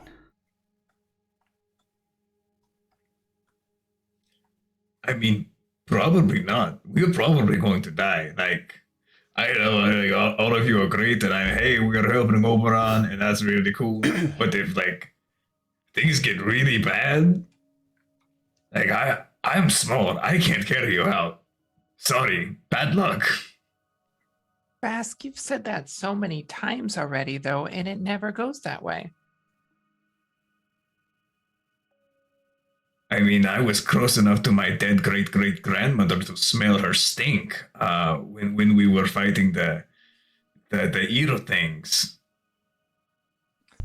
Yes, but none of us died, and we were fine. Yeah, see, like, statistically speaking, we haven't died yet in likely to die situations, so according to statistics, we're going to be totally fine. Jinx says, assuming she knows how statistics work, which she clearly does not. I think we have a very good shot of making this dragon a friend. And I start walking off towards whatever direction the dragon was flying in. All right. Jinx So, is following right along. well, here's where you're at right now. So there's a metal, like a wall in front of you, which you can climb over. It is just going to very clearly get you into an animal pasture. And directly in front of you, a couple 100 yards, are these, from what you could see, really, really big animals. You could either continue on to the right, to the left, you could hop the fence. But so the dragon you've seen is essentially directly in front of you, but it's off so far enough in the distance where it's, again, just a little blip on one of your visions. You don't really see a house or a building or anything at the moment, but there's a massive pasture with, as you can see, at least a herd of pretty big animals, whatever that happens to be. Is there a gate and a path Yeah. somewhere that's not through a pasture? gonna Go s- ahead. Yeah, make a perception check. Yeah, Referee's going to look too, because he All right. figures trespassing is not going to make the dragon happy. Fair. 15. Why roll 20? Why? Yeah, really, you look to the right, Revelry, you look to the left. As they're not particularly close, but Revelry, as you back up a little bit, you can see that down towards the left, a little ways, this is a pretty big fence. But down towards the ways, there looks to be at least an opening towards the far, far left corner of this pasture. Yeah, and he does kind of point in that direction. He's like, well, there at least seems to be a break of some kind. I don't think climbing over the wall would endear us to the Gilded Glory very much. Yes, we should really learn when to use appropriate manners. I absolutely agree. Good. I'm glad we have an understanding. Yep. So no telling the dragon about, weird, gross stories when we go to talk to him. I'm glad we're agreed.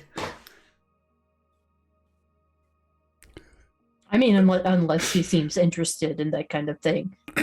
Oh yeah, and if he's interested, I suppose.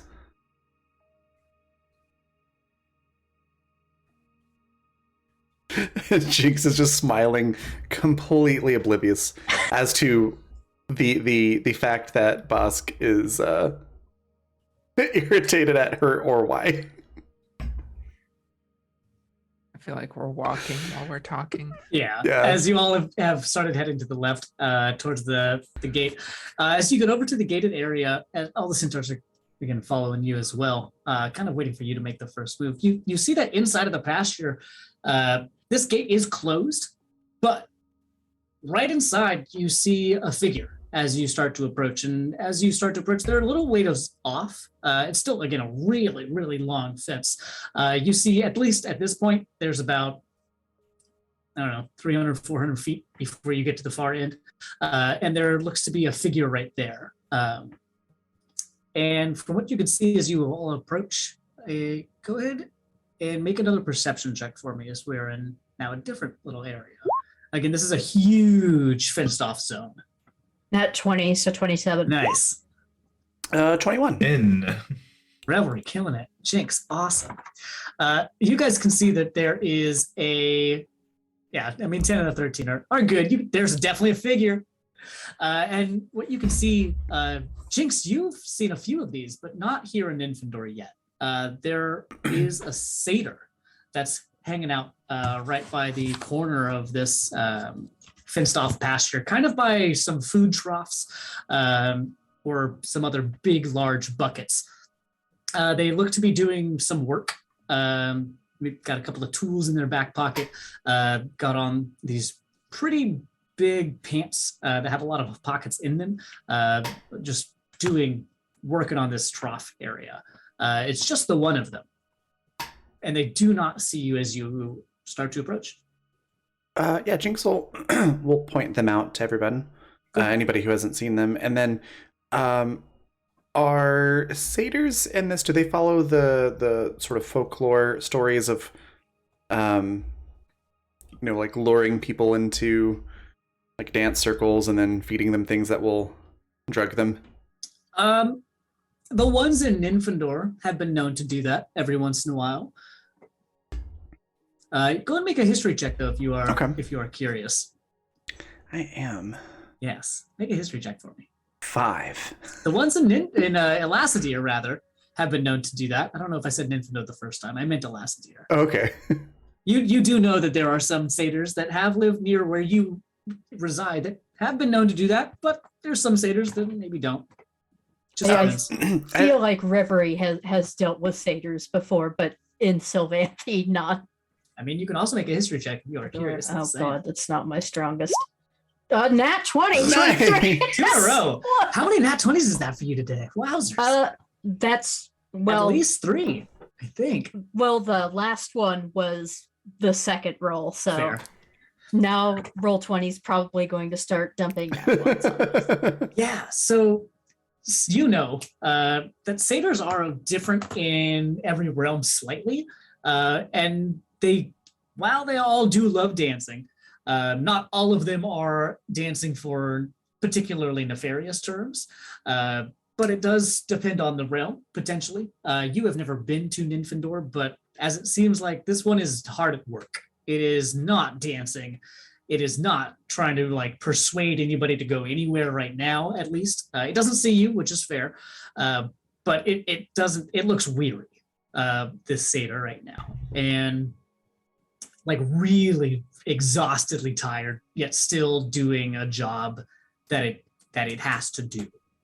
That's the vibe that you're kind of getting from this thing right now. But as far as satyrs in general, again, it really depends on the realm. Some groups of satyrs, they love that, and some are just normal fey organisms trying to do their life and love dancing still.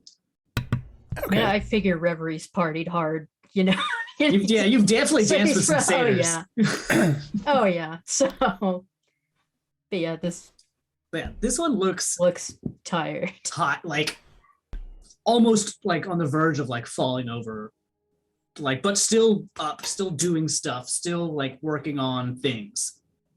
Yeah, no, he figures when they mention, the dragon having people working for them, it wasn't an asking thing. Reveries not a big fan of that. Yeah. I think seeing that the satyr is obviously, exhausted and not doing anything to lay a trap for us or anything like Jinx might expect. She'll actually fly over to them and offer them probably some mead, something that would be like to give them energy, I guess. And I mean, mead would also might make them sleepy, but something that would give them like nutrients. While Reverie found absolutely no weapons or equipment of use on that farm, he does still have some apples. So those should still be decent. He kind of greets the satyr with a nod and a smile, and See, very, surprised as anybody's approaching him. He was definitely not looking or expecting anybody. He's now approached with an apple and also some drink. Okay. Who are you? Who are you? Do you? As he starts to just like look up at the sky. I don't know if it's safe for you to be here, but. Thank you. I mean, if I should know, I shouldn't. Okay, never mind. oh, I saw it. It seemed to be quite far away. Okay. I didn't mean to startle you. Sorry about that. Oh no, it's on me. I should have been a little bit more attentive. Sorry, no, I should really get back to any points down at this trough that you can see now as you got a lot closer is broken, but it looks like he's propping it up and fixing it right now, or at least in the middle of doing this job. As he just starts to get down there and does start working. He doesn't take either of the things that you've offered him, though. As he starts to just keep doing what he's doing, but watching you all up there. Is there something you're looking for, or anything I can help you with? I know he's not here right now, but honestly, I don't recommend you sticking around for much longer. Oh, my friend Ruby here would like to talk to them. Oh, Yes, we do need to talk to them. about what? Just about things, life in general, favorite foods. I don't know if they're going to love that conversation, but Oh, what kind of conversations do they like? they don't really like much. They're very much get to the point. They don't really like chit chat or, insinuation. They like results, and that's about it. They like food, and I'm here maintaining. Anyway, do you want me to bring them over here? Because I can. Before you do, If Have you any want like it. hobbies or anything? That's it. They just fly around and eat, and I'm assuming rule with a bronze fist. That's it. Well, I mean, kind of at this point, yeah. They made a big old mess for themselves here, but they cleared that out. Is honestly, they just kind of showed up one day and just. I remember the person who used to be here, and that was much nicer, if I'm going to be honest. But oh man. Anyway, I should probably get back. So, Do you wanted to talk to them Yes. about what exactly? Before we do, I do have just a few questions that I think might influence the things that we need to say to them. Okay. Have you heard them say anything about Big G or Oberon? Maybe. No, Well, neither of those things ring a bell. But I'll be honest, they don't really talk to me very much.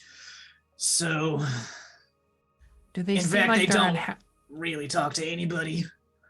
Do they seem like they're unhappy here? It's hard to tell if I'm going to be honest. They have a lot of food and space, and I don't know honestly what else it wants. Those are the two things it keeps asking for, but it doesn't want company. I'll tell you that much. There used to be a lot more of us, man, in these fields, but either they all left or they said, "Why are we doing this?" and they got eaten. And now it's just like 3-4 of us on a good day. But as long as we do our work and do our job, everything's okay. So, but they don't talk to me about much. They just want me to make sure they got enough food to eat. I They say know they're this protecting type. us. So, that, protecting us from what is what I don't ask really often, except for right now, apparently. Anyway, I should get back to work. Oh, I think I know these types.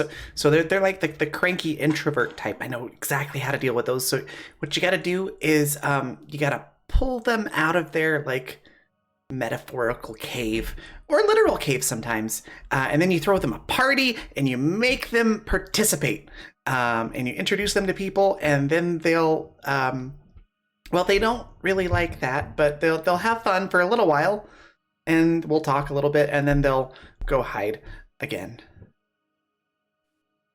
Are you going to throw him a party? I mean, it couldn't Only- hurt, right? Only if he wants one. But we do still want to talk to him, right? He doesn't sound like the kind that likes to be entertained, which is unfortunate.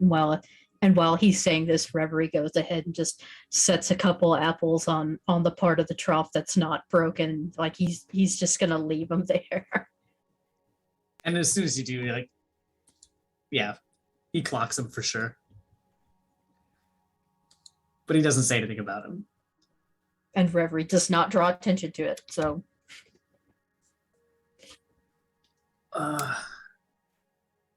Is there anything else I can help you with? Do you know where we could get like some streamers or confetti or something? No. You might be able think to get some of this grass out here, or that's really all I got. Okay, no glitter or anything, huh?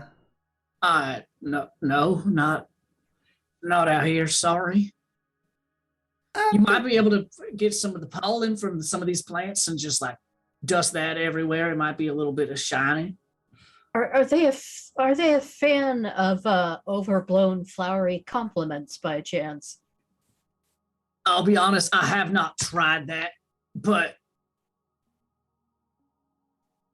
maybe. I didn't even think about that. I just thought they wanted food and they wanted me to give them food, but I never did try flowers. If you want to try it, I could call. Do you have them? Oh no, I meant the compliments part. Going on about how great they are, that kind of thing. You know what? Actually, Carl did some of those, and he did get eaten. I don't think he likes those. Now that I'm real giving a thought, but Okay, so compliments. yeah. Again, he doesn't really like chit chat. And he doesn't also like being told like, don't eat me or something like that. Because if you tell him don't do this thing, he's probably gonna do it. Like don't eat me, and he's gonna say something like, no, and eat you anyway. Right. So we should be like, don't not eat me. And then we'll use reverse the word. Reverse psychology. I know Yeah, that's that it. one. Yep. He might take that as a challenge. I don't know. Okay. I've never tried that. But if you want to, you either get A or you don't. And if you don't, good luck. Reverie face is in his hand by this point. Like, this is just a terrible idea all around. Well, a number of things have tried to eat us, and they have been so far unsuccessful. In the end, at least. I mean, you're standing here right now, so that's great. I'm glad you didn't get eaten. I did see a couple people get eaten, though, and they did not come back. So do be aware he doesn't spit you back out like whatever else ate you did. Good to know. We'll keep that in mind, but we do need to talk to him still, though. Okay. Well, do you want me to bring him here, or do you want to go over there, or where? Does he have kind of like a base of operations, a horde, something like that, where we could go to request an audience with him, so to speak? Well, Like a waiting room. you could go to the main farm. That's pretty much where like he sits, but sometimes he flies over there and sometimes he flies over there. And when he comes over to my pasture, I just kind of sit in this corner and hope that he's busy with the rumps that I take care of. But he'll do this and that wherever.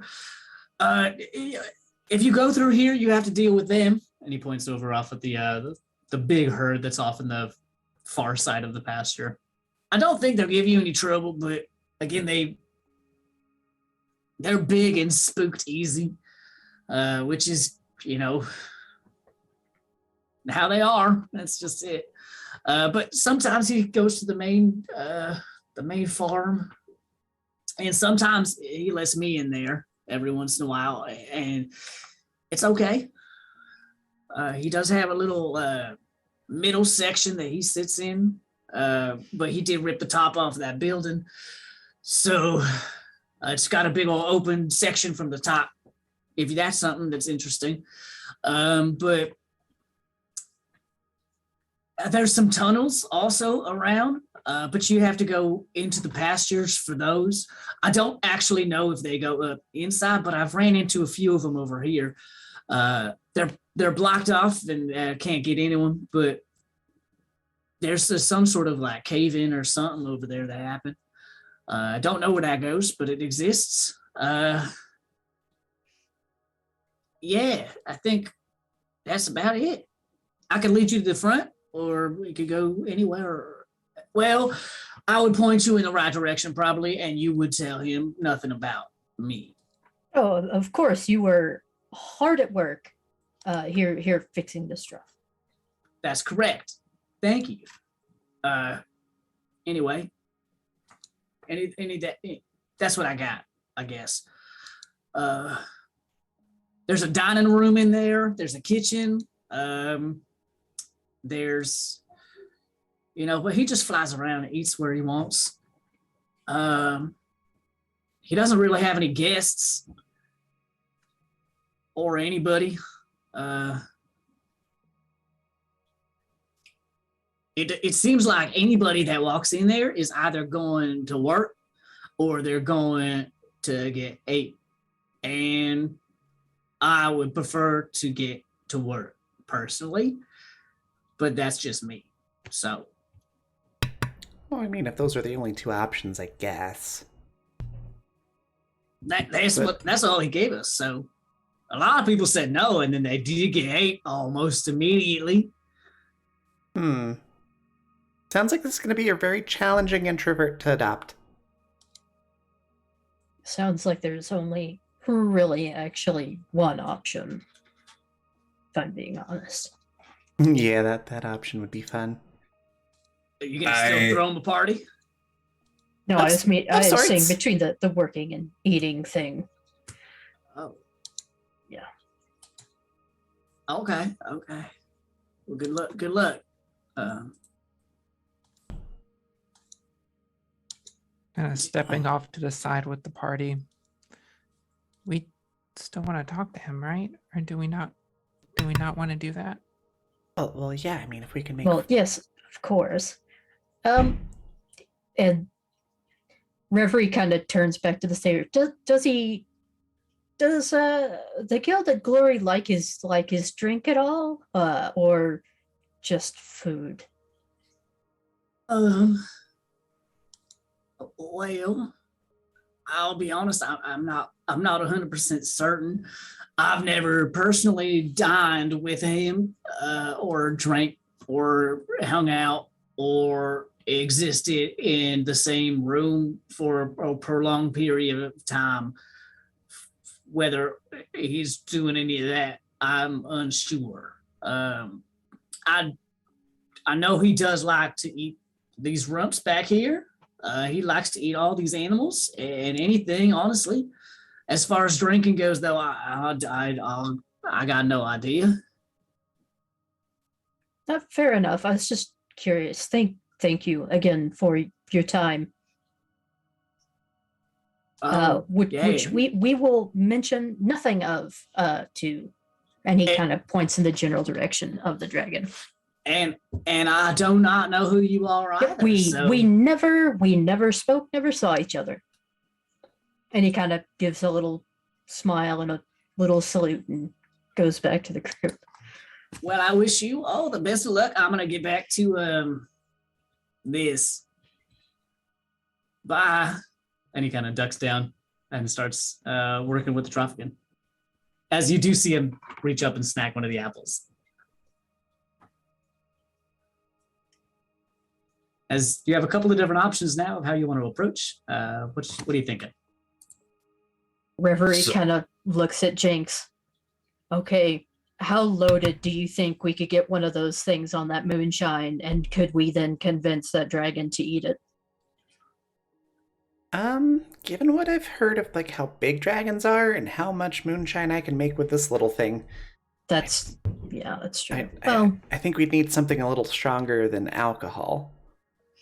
that's fair enough. The thought was that did generate an amusing image, if nothing else, would have made things significantly easier. But it's a good thought if we can find something potent enough for a dragon.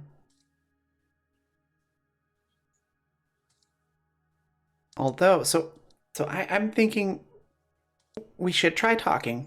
We should try talking, and maybe we can get the dragon to open up a little bit and be friends, and then we can help things that way. And then if that doesn't work, then we get to fight him, and that'll be fun.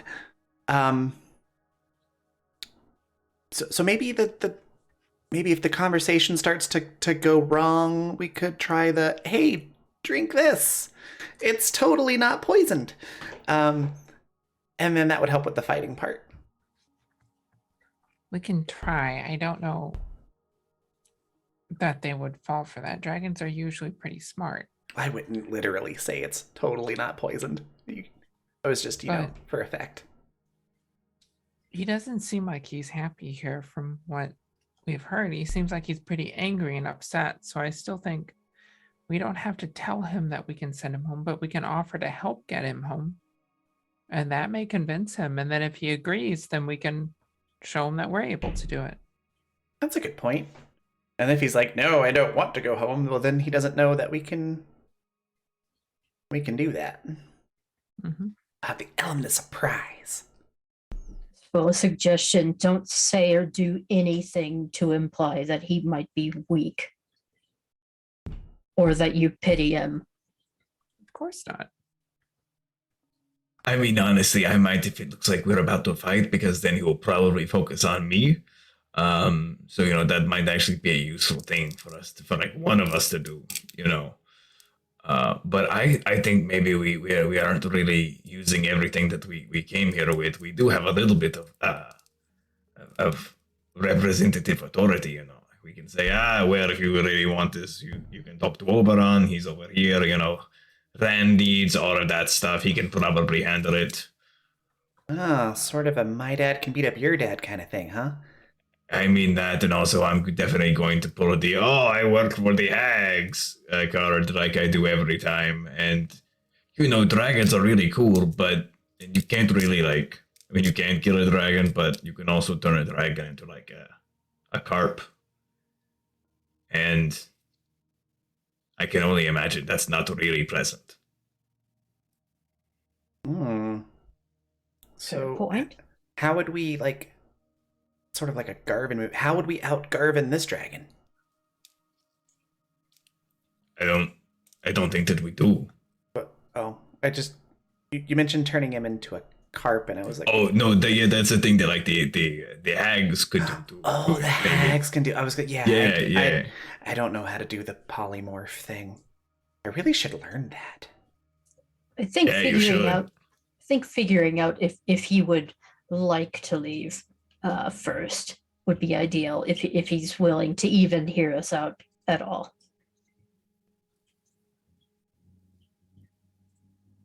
I mean, I- okay, sure. He kind of looks at Ruli. I agree. And everyone knows the first plan is always the best plan. So Yeah, Rivery kind of winces Yeah. at that because he knows that's not the case. Sure. Jix sort of pats Ruli on the shoulder, like, "Yep, let's just we'll focus on that glimmer of hope, faint though it may be." we should And go. flying high and potentially able to torch us into ashes. Right. So you have a couple of different options of approach right now. You are currently at the corner of this big pasture in front of you. There's the gate that is able to swing in, and you can enter that way, or you can hop the fence, whatever you want to do. You can approach, and you kind of know, you don't see the building at the moment, but you know that there is essentially in a straightforward diagonal walk from where you are currently from the corner, you'll eventually run into the farmhouse. Alternatively, you could go off into the pasture as well and find the broken down tunnel that the satyr was talking about. He doesn't know where that goes, but it does exist in the pasture, if that's something that's interesting. Or you could stay outside and either continue back to the right where you came from, or go continuing down to the left. And that is where the main entrance to the major part of the farmhouse, like the main driveway-ish area, exists for the farm. So if you want to go to the main entrance or wherever you want to go, it's up to you. I mean, since we're approaching as possible friends and we're not trying to trespass, then the main entrance may be the way to go. That sounds Yeah. right to me. That's what I'm thinking. As all of you head off to the left. And you leave the centaur or the satyr behind. The centaurs are following you a little bit behind it as you get. Yeah, they're we had still- centaurs with Yep, us. they are still around. They've just been letting you kind of do the talking and the things. They're very much. If you're curious what the centaurs are thinking, roll an insight check.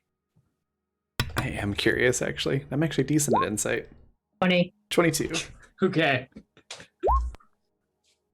How is that another 9? that's so many in a row. So really, you have no idea. It's not tough. paying It's attention. tough. Yeah, you're not even. Reverie and Jinx, though, both of you get the sense that these centaurs are. It depends on who you look at. It seems like Nacharu is nervous.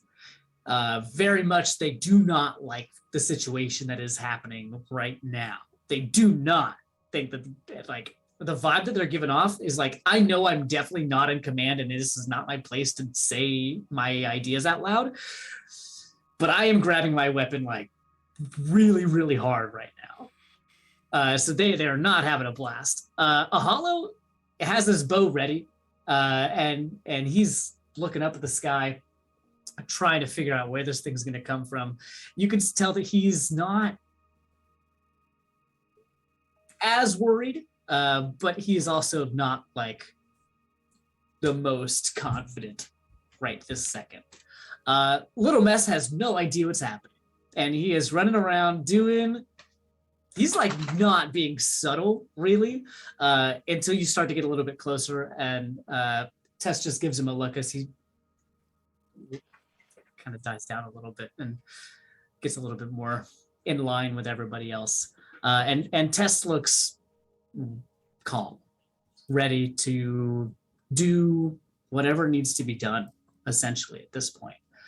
They are letting you lead the way right now, but they do not really look nervous. In fact, Revelry, you get the sense that they right now, or both of you get the sense right now that they look like not excited in the sense of like, I get to do this thing, but excited in the sense of like, I'm going to let them have an experience kind of way.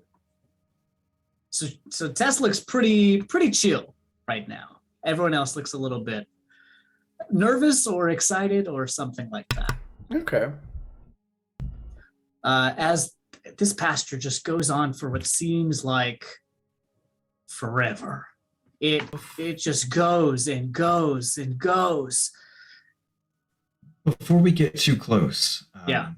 Bask is gonna stop and go over to Tess and like look over to Little Mess and go, Are you really sure that this is the best place for him to be following? I mean, there is really a chance that he's going to see something that he doesn't really want to see. Like, it is fine. Everyone has to, see the horrors of the world firsthand at some time, but it doesn't have to be today. And do you know what he wants to see? Not a fucking clue. I didn't ask what he wanted. I asked what you wanted. I would like him to be prepared. Living out here, you don't get a choice all the time. You don't get to decide when danger finds you all of the time. If you can have that say for yourself, you stand a better chance of dealing with it in the future. But I believe in him, and I know what he is capable of. So does he. As you can see, I'm just like chasing a butterfly off in the field, just like completely oblivious to everything that's happening right now. Okay. I mean, that's all okay. That's entirely on you. I just was trying to ask a question. I didn't mean to get on like, I'm spiritual holier than thou kind of bullshit. I was just like, hey man, it's a little like, look, we don't, like you said, we don't really get to choose when we see how very much in this world, especially how dangerous it is. So, this is just one of the times that you actually get to choose. Well spoken. And you will stay by me unless you need help. Okay. I do appreciate your concern, though. He, however, has some qualities that we have not needed yet. All right, keep your damn secrets. It's fine, whatever. Well, look at me. I'm a centaur. I have secrets. mutters as he walks away. As Tess just looks at you, but like no response, like good or bad, nothing. Holds it together really well. Hearing Tess's initial response, Reverie his expressions like kind of visibly sinks a little bit, but he doesn't say anything. You all keep walking, and it takes a while. Even here in Infandor, like this fence feels like it goes on for just far too long, until finally you do reach an end, and you do find another corner, and it looks like there is a walkway. It kind of just appears as the whole field that you're in right now is fairly just a flat grassland. And looking in towards the field itself of the pasture, you can see that there is now a little bit closer to you, a slight slope of a hill. And on top of that hill, you can kind of see now, still a little bit ways into the pastures, there is a house or a building with some, it looks like fence around it or wall around it. It's pretty small from where you're seeing right now. This is a huge area. And as you get closer here, now you can see on the other side of the walkway that continues to just stretch on until it reaches that hillside.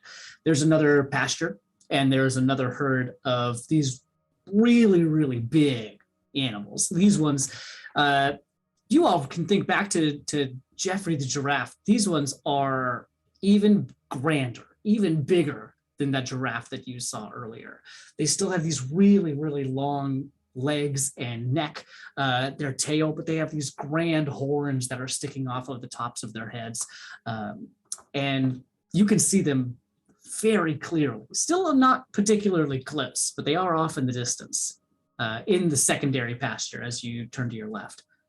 And as you walk down, there's just a straightaway that to your right, to your left, there's two different pastures. This pathway is about 15, 20 feet across, and it just goes just straight forward until you reach the hill that starts to head up, which is not particularly close if there's anything you wanted to do on the way.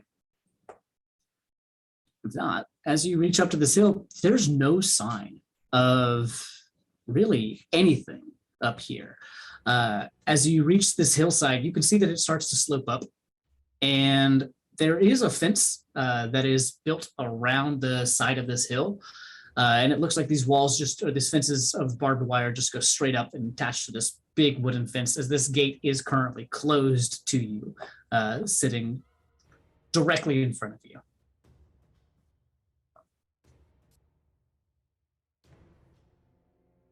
Maybe this is where we wait. It should be pretty obvious when he comes back. Yeah, that makes sense to me.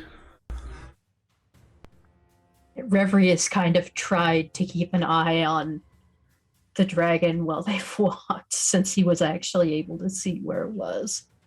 Okay, so this whole time you've been trying to keep a beat on it? At least making an attempt. Okay. As you've been walking, let's back up that a little bit. Make an investigation check for me. 16. Okay. So you were watching it for a little bit, and it was fairly far off in the distance. And as you started to get a little bit closer with the hillside that popped up, only within the past, not very long, since you started walking down the driveway, maybe, it hasn't really been flying around. You've kind of lost sight of where it was, but you know it was on the other side, at least when you were walking up the other side of the hill. As you all sit around. And within a few minutes, you start to hear just the wind around you start to move. As you look back at the centaurs, and yeah, Ahal is ready. He's got an arrow. Nataru is holding on to their sword. Little Mess is actually calm. He's looking up at the sky right now, is just looking, wandering, watching. As there's a slight smile on Tessa's face. As right over the farm, wings outspread, lands this huge bronze dragon. As it looks down at all of you, as you are just standing in the driveway, it doesn't say anything at first. Just stares at you.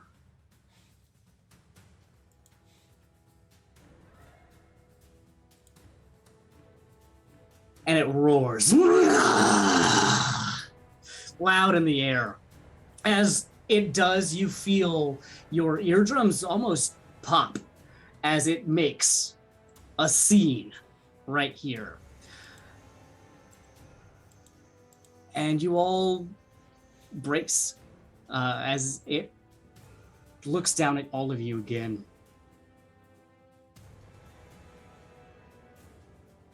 Speak! Hi there. Sorry to bother you. Hello. Hello, we are envoys of Oberon, and I come representing the interest of Palmyra and Ehib. Yes, everything in all the realms has gone very bad, and things are moving, and people are being pushed in places they don't want to be. So we're going around and just helping put things back. So we were wondering if there was anything you needed. We're here to offer our service. Make a persuasion check with advantage, as everyone's helping you out right now. Come on, roll 20. You're gonna give me any of them tonight. Give me this one. With advantage. I'm so nervous to roll this. Nice. There it is.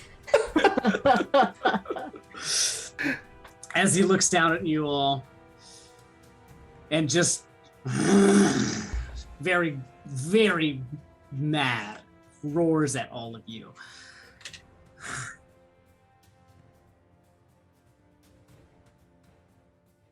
You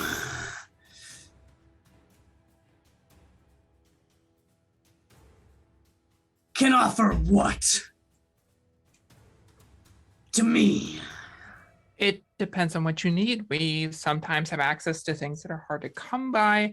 If you're maybe someplace you don't want to be, or if you're looking for something, but you're too busy here to, you have quite an impressive farm. So if there's something that needs to be found, anything like that.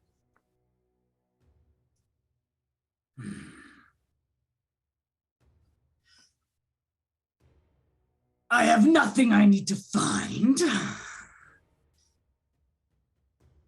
I have everything I need. But water. As he looks around, you see that there's just land. And even you've been feeling this whole time, Ruby. As he looks around and there's not any water or anything like that in this whole vicinity. As he looks down at you and says, where I'm from, there's a lot of liquid. I will say that this place has much food and those who will do things for me. But no liquid. What? So you're not from here? Is the place you're from somewhere you'd like to go back to? That is something we've been helping people with. People who've been displaced. Can you? What are you capable of? As he roars again in the air. We are, well, we have actually two capabilities at this point in time. The first is we are able to grant you power that you would have already been able to assert anywhere you would like to go. Additionally, we happen to know of a frying island, certainly not big enough to be your land in particular, but living there right now is a false one who claims to be a true dragon. And I wouldn't like that if I were you, I am not telling you how to feel. Also, on that lovely island, there is a giant rake that is kind of flowing over the side, so it would probably be a very nice view. Or if you just like, I think what my friend here was implying, if you just want to go home, we can also go help you go back where you would like to go with your blessing, of course. Yes, we just want to help. All right. Baskin, go ahead and make another persuasion check for me. I think after what Baskian said, Jinx sort of mutters under her breath, probably to like Reverie and be like, wow, Bask is really throwing Garvin under the carriage there. Is Yeah, Bask's even check with advantage because we're helping. With advantage. Fair enough. You are helping. And your natural 20 earlier, wow, was good. Oh no! Wait a It's not second. two ones. Wait a That's second. two Okay. sevens. So, actually, this is not as dire as it looks because I am an ascendant dragon monk. Okay. One of my monk abilities is Draconic Presence. If you fail a Charisma, Intimidation, or Charisma Persuasion check, you can use your reaction to re-roll the check as you tap Okay. into the mighty presence of dragons. All right. Go ahead. I can roll only do this persuasion. once. Yeah, roll persuasion again. Now, I will say you did roll perception last time. But Oh, I did? Oh, You shit. did. Well, you know what? It would have been. It would have only bumped it by 2. Thank you for the heads up there. I seem to be getting worse. Goodness gracious. All right. Persuasion. Here we go. 21. Okay. Nice. All right. Much better than a 9. That's much better than a 9. He looks down at all of you.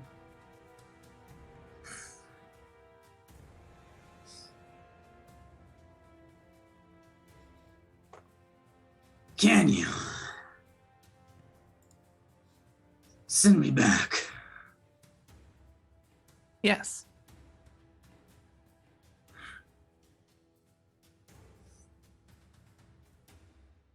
How? Explain. We have many abilities and items amongst ourselves, and one of those is something that can help you return home.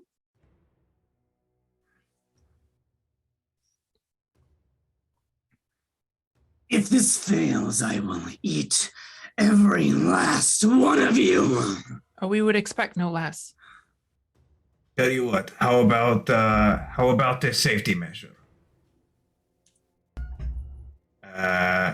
Here, would you like for me to like stand underneath your claw or something, and then if anything funky happens, you just. I mean, you're not really going to get a much easier meal, or not even meal. I don't think I would be a snack. If I wanted you under my finger, and he takes to the air, I would have you. And he slams down on top of you. As it makes a pretty big impact, and you are underneath this dragon's claw. You know what? Fair fucking point.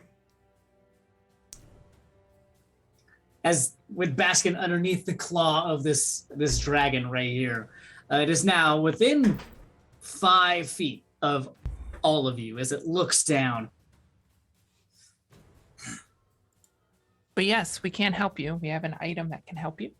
It'll send you back home. If you're... Do I know the magic behind it? You can make an Arcana check, see?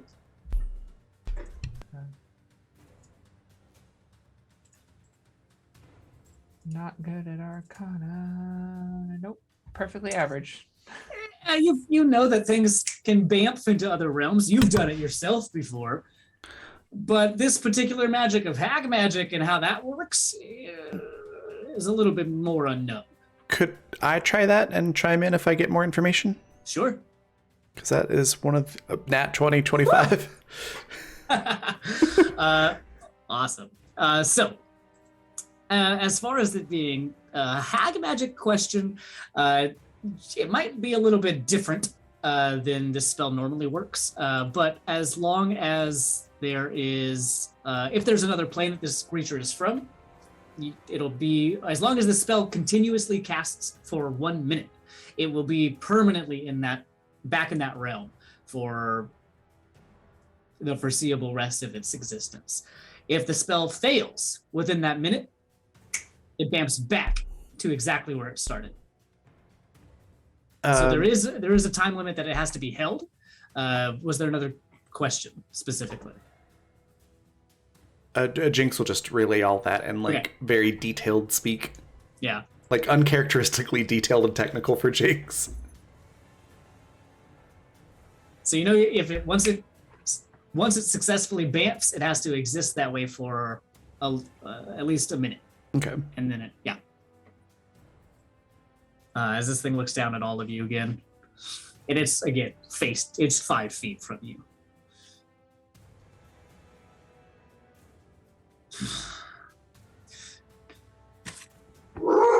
Do it. That timing was perfect. Let loose the dogs of dragon. Yeah, Jinx will take the thing out of her bag, and I guess go over to its foot where he's got basking underneath. And just be like, you may feel a slight pinch. Okay. And then is it just like set it on the dragon's foot, or like how does it work? Yeah, as you just decide, this brooch, stone carved, it looked like, until it wasn't, as it just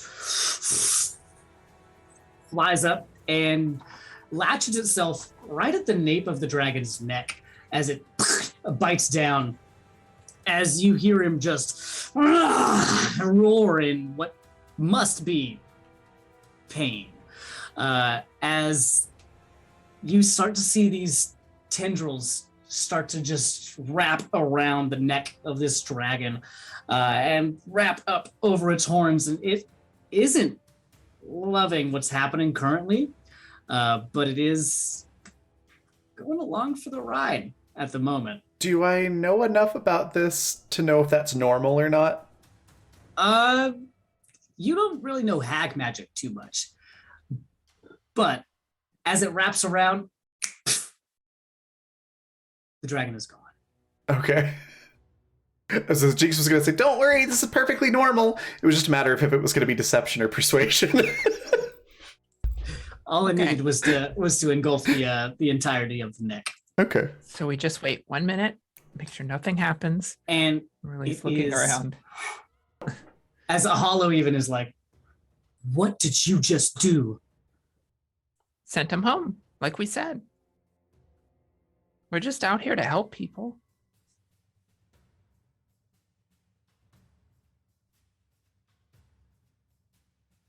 I don't trust it. Because he is going to look at you very, very cautiously. Me? Yeah. I just give him a smile. And looks back at Jinx. And you can see that the like camaraderie between the centaurs is kind of, it's like they were not comfortable with the hag business in the first place. And right this second, they're asking you like what's going on, and you can tell that Ahallo's like thinking of like he's very cautious right now of you specifically.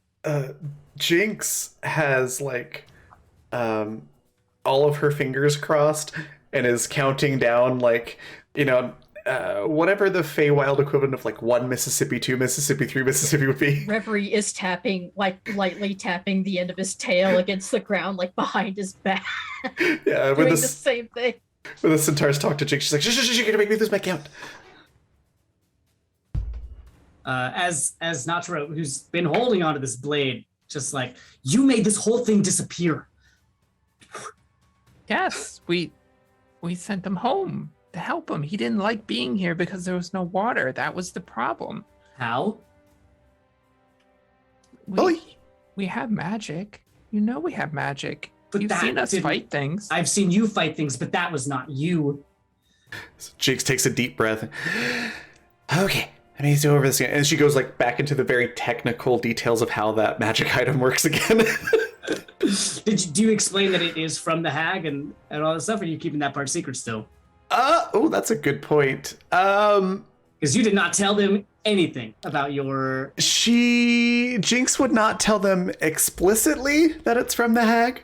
Like, if they question it, she won't lie, but she'll just conveniently leave that part out of the details of how it works.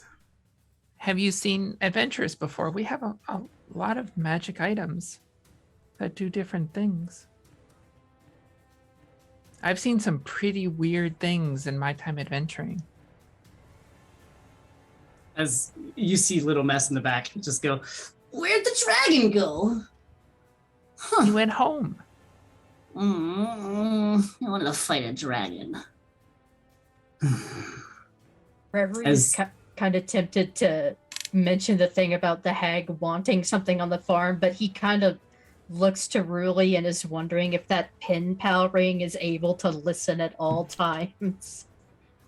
As you're thinking this, go make a perception check for me. Lord. Roll 20 doesn't like me now. It's 16. Hey, that's fine enough on this one. As you start to think about that, the hag wanted you to get this thing out of here. You look up and you can see on the top of this hill that, or down the driveway rather, that Xanathina is here. Oh, she just manifested. Great. And currently walking down the driveway towards you all. How long do we have left on that minute? The minute's almost up. As the centaurs are very, very nervous right now. And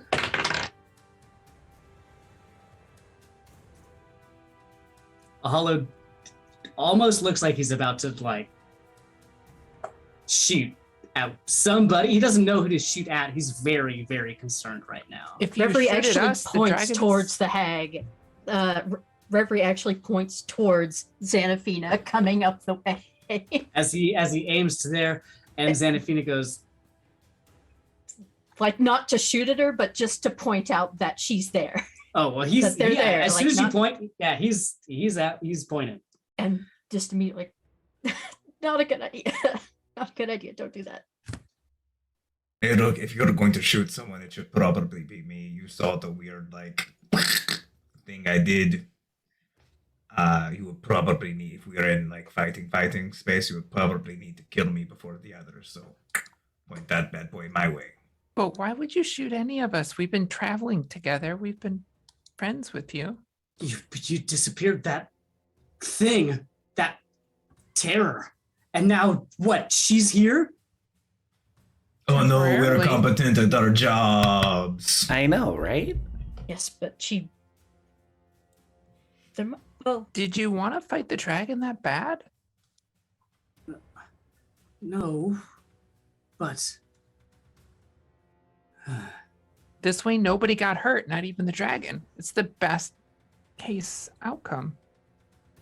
Reverie is nervous about Xanathina hearing or seeing something through Zan's new peepers. So he writes something in his journal really quick and tears the page out and hands it to Tess. And it says, she wanted something on this farm really badly. as Tess reads it, she goes and puts their hand on Ahalo's shoulder as Ahalo puts their bow down and looks up, and Tess just slowly nods to them. As the minute has passed, and this dragon is gone. As Xanathina approaches you and says, "Thank you so very much." Now, I told you talking would work. I will be quite honest. That was better than I could have ever expected. You're correct. Talking does wonders. And now, I must investigate. Excuse me. And she claps her hand twice, and the gates fly open as she walks inside. And that's what we're going to go ahead and pick up next time. Awesome. Oh, that was fantastic. I really enjoyed that. That's We're good. Yeah. We're going to go on a raid here very shortly. Before we do, though, I want to give everybody a chance to say what their favorite part was, where we can find them next, anything they'd like to share or plug. And let's do reverse order from how we did intros. So we'll start with you, Andy. What was your favorite part? Where can folks find you? And anything you want to share or plug? Oh, man. I thought I had a favorite part of you making all of the dragon plans and like what you were going to do. But wowzers, you did get 2 good natural 20s in a row while convincing this dragon to do the thing that you wanted to do. And like, that's 2 in a row. Like, what do you do? Wow. Amazing. That was fantastic. That whole encounter was really, really cool. And you got through a dragon without fighting a dragon. Wowzers. That was awesome. That was my favorite part. And where can you find me next? I will be streaming something on my channel probably tomorrow. I think we've been playing Pine actually for a little bit, which is kind of like Elden Ring in a aspen-y forest. It's pretty low. It's not as exciting as Elden Ring. There's no big dogs everywhere, but there's a lot of other organisms that do want to try and fight us. So we've been talking about the ecology over there. As far as other things I want to plug, there is actually coming out on Saturday, I think is when it's coming out. I was part of an ensemble cover of It's Thursday Night from the Critical Role show. So that'll be popping out on Saturday. There's been a few of us that have been working on that for a little bit. So check out the Twitter. I'll be retweeting that. That is by Logan Ann, which so I'll be posting that on Twitter on Saturday, or Logan Digma rather. So I'll be posting that later on. So that'll come out on Saturday. But next time you can see me playing the game, it'll be right here next Tuesday on the Blackfeather Guild. That's awesome. All right. Anna, what was your favorite part? Where can folks find you? Anything you want to share or plug? Yeah. So I'm Anna. I was really Oela tonight, your cold water sulky sorceress. Favorite part had to be making a plan to just talk to a dragon and it working.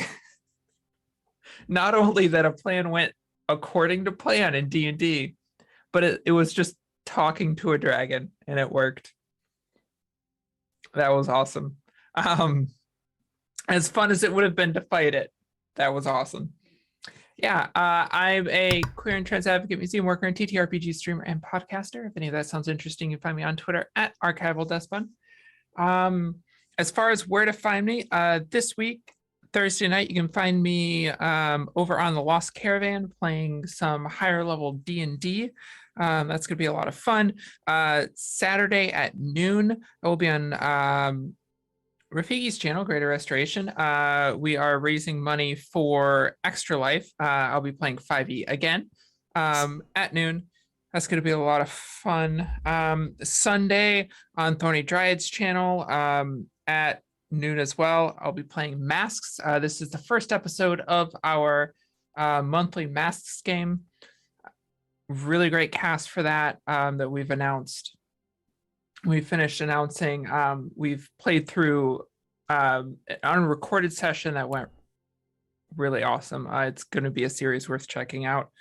And then Monday night, you can find me over on Gilded Phoenix playing Parslings as part of the build-up for the current Indiegogo crowdfunding campaign for the new Parslings book about Nominal City. And that has been, my character has been complete chaos in that. It's been so much fun. And the best place to see where and when I'm streaming is on Twitter. Going into May and June, I'll have 8+ ongoing shows for whatever your interest may be, including some currently unannounced shows on Weave the Tale, Party Wipe Games, and TTRPG, a Ryutama game that's going to be on Ballad of the Seven Dice, and then a few other games that I can't talk about yet. But of course, if podcasts or sci-fi are your thing, you can find me on Response Team Omnicron, our Lancer actual play podcast, following a PR team who ends up unexpectedly on the front lines. We have role-play focused characters, narrative first combat, and sci-fi feels. New episode just came out, and it's been so much fun. If you like seeing my not tragic, but characters that pull at your heartstrings, that's definitely a series to check out. You can find us anywhere you normally find your podcasts. The best place to see where and when I'm streaming is on Twitter, so give me a follow there. Awesome. Yeah, that is a lot of shows. I know from experience that is a very busy schedule, so I am very impressed. And all of those sound amazing. Next, Em, what was your favorite part? Where can folks find you? Anything you want to share or plug? I think the managing to beat a dragon without actually having to beat the dragon goes without saying. Johnson. I'm in love with Johnson the spider. This delightful. I'm so glad that I brought him up so we got to enjoy Johnson. Also, the fact that the centaurs are now looking at us super sus. It's not the greatest. That's not necessarily a good thing, but it's like, oh well, this is going to be interesting. You can find me at Timberdoodles on Twitter. I'm a digital artist and I complain a lot. You can also find me back on the Black Feather Twitch channel. So here on Fridays at 7 p.m. Central Time for Welcome to Madison. It's a surreal / cosmic horror game. I play a NASA engineer who is stuck back in a pocket dimension dealing with demon nonsense. The character dynamics are a lot of fun, and the creepy just keeps escalating. I'm looking forward to that, and I'm looking forward to being back here next Tuesday. Awesome. And then next we got Zan. What was your favorite part? Where can folks find you? Anything you want to share or plug? Yeah, I'm Zan. I am a professional dungeon master and therapeutic games master. You can find me here now. You can also find me here. Might be able to find me on Cat and Schrodinger's channel coming up here in a little bit. We're still trying to work out a tentative game and date for that. You can also check out my Twitter where I post all of my stuff. I keep saying I'm going to have something published here soon. Just a throwaway class, and you know, the old insecurities are pretty loud, but I'm working on a gutter mage that is going to be a wizard college that I'm trying to get out there into the world. Oh, that's cool. Yeah, and my favorite part was I really do love a good creepy shop. I love a creepy shop. I love devil's bargains. I have been plotting the entire session about how to work my way around the bargain without breaking the rules, because that's how you gotta roll with hags. This brings some very spicy stuff, and I'm also very glad that I didn't play the prank on the centaurs that I thought about when we first, you know, when I lied about the dark vision. I almost had it like pop out of my head and start flying away. Glad I didn't do that in retrospect. That was the reason for the deception. I was like, oh, it's gonna be a great prank. Great. Oh, no, I'm not. But I mean that, and I mean this game did contain a great Johnson, so just gotta. That's fair. I guess that just leaves me. My favorite part, definitely the look on your face when I got that nat 1 in the Hag's Hut was priceless. That was so much fun. And I enjoyed that whole scene, like all the descriptions of what's in the house and Johnson and the hag as well. All of it was really cool. And then I also enjoyed the fact that it's a little bit of a different setting where I was like, you know what? Jinx hasn't done anything particularly Fae-like in a little bit. So it was a perfect opportunity for her to just be mischievous. And of course, the nat ones only make it funnier. So yeah, that whole scene was probably my favorite.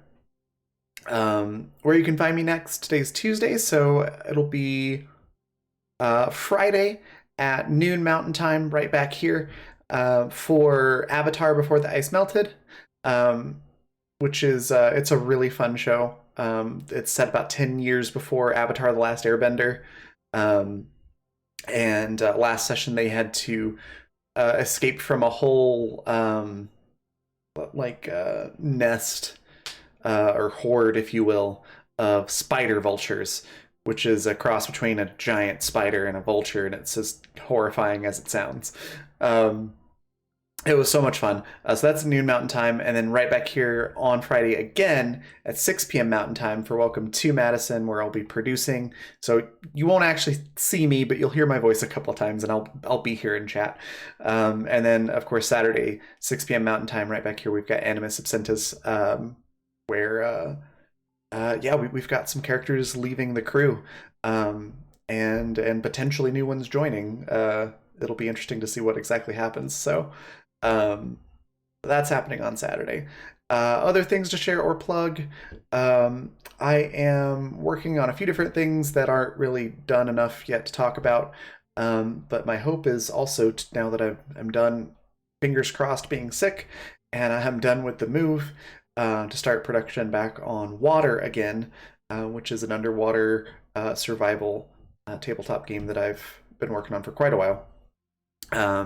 But I'm working on getting that to actual book form, so it's something that people can pick up and start playing with.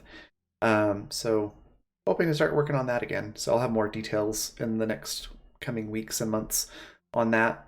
And then other things to share plug is just our sponsors. Before I get to sponsors, I wanted to share a little bit about the Children of Champions of the Fae supplement. The Sprite ancestry that I use for Jinx comes from that, and several other things that we've used in the campaign have come from it. It's a really cool PDF that you can pick up, and there's a link straight to it there in chat. So go check that out. It's really cool. And then our sponsors are Fundamental RPG. It's a simple D20 system without a genre tied to it, so you can use it for any style of game that you want, any kind of story that you want. I've used it for high fantasy and sci-fi, horror games. I used it to basically do a parody of Borderlands. It's very versatile. You can pick up your own physical copies. They look like this over on Amazon. The link is in chat. Or if you prefer PDFs, or if you just want to try out the free quick play guide before you pick it up, you can find those at coffee.com/Raven, like it's spelled at the bottom of the screen. And then Die Hard Dice is our other sponsor. You can find all of their products at dieharddice.com. Use the code FUNRPG, all one word. You can get 10% off of your entire order. And then I highly recommend checking out the Alessia Bloodfire set. They sent me a set of these a little bit earlier in the month. We're still in April. So recently, and they're really pretty. The camera doesn't quite do them as much justice as seeing them in person, but they have this like fire and honey sort of coloration to them. Really cool. So go check those out. And I think that's it. So we're going to go raid Stella Luna. They are a fantastic streamer. I'm getting my words mixed up. Fantastic streamer and person. And looks like they're playing Skyrim. So go give them a follow if you're not doing so already. And then I will see you all on Friday. Bye, everybody.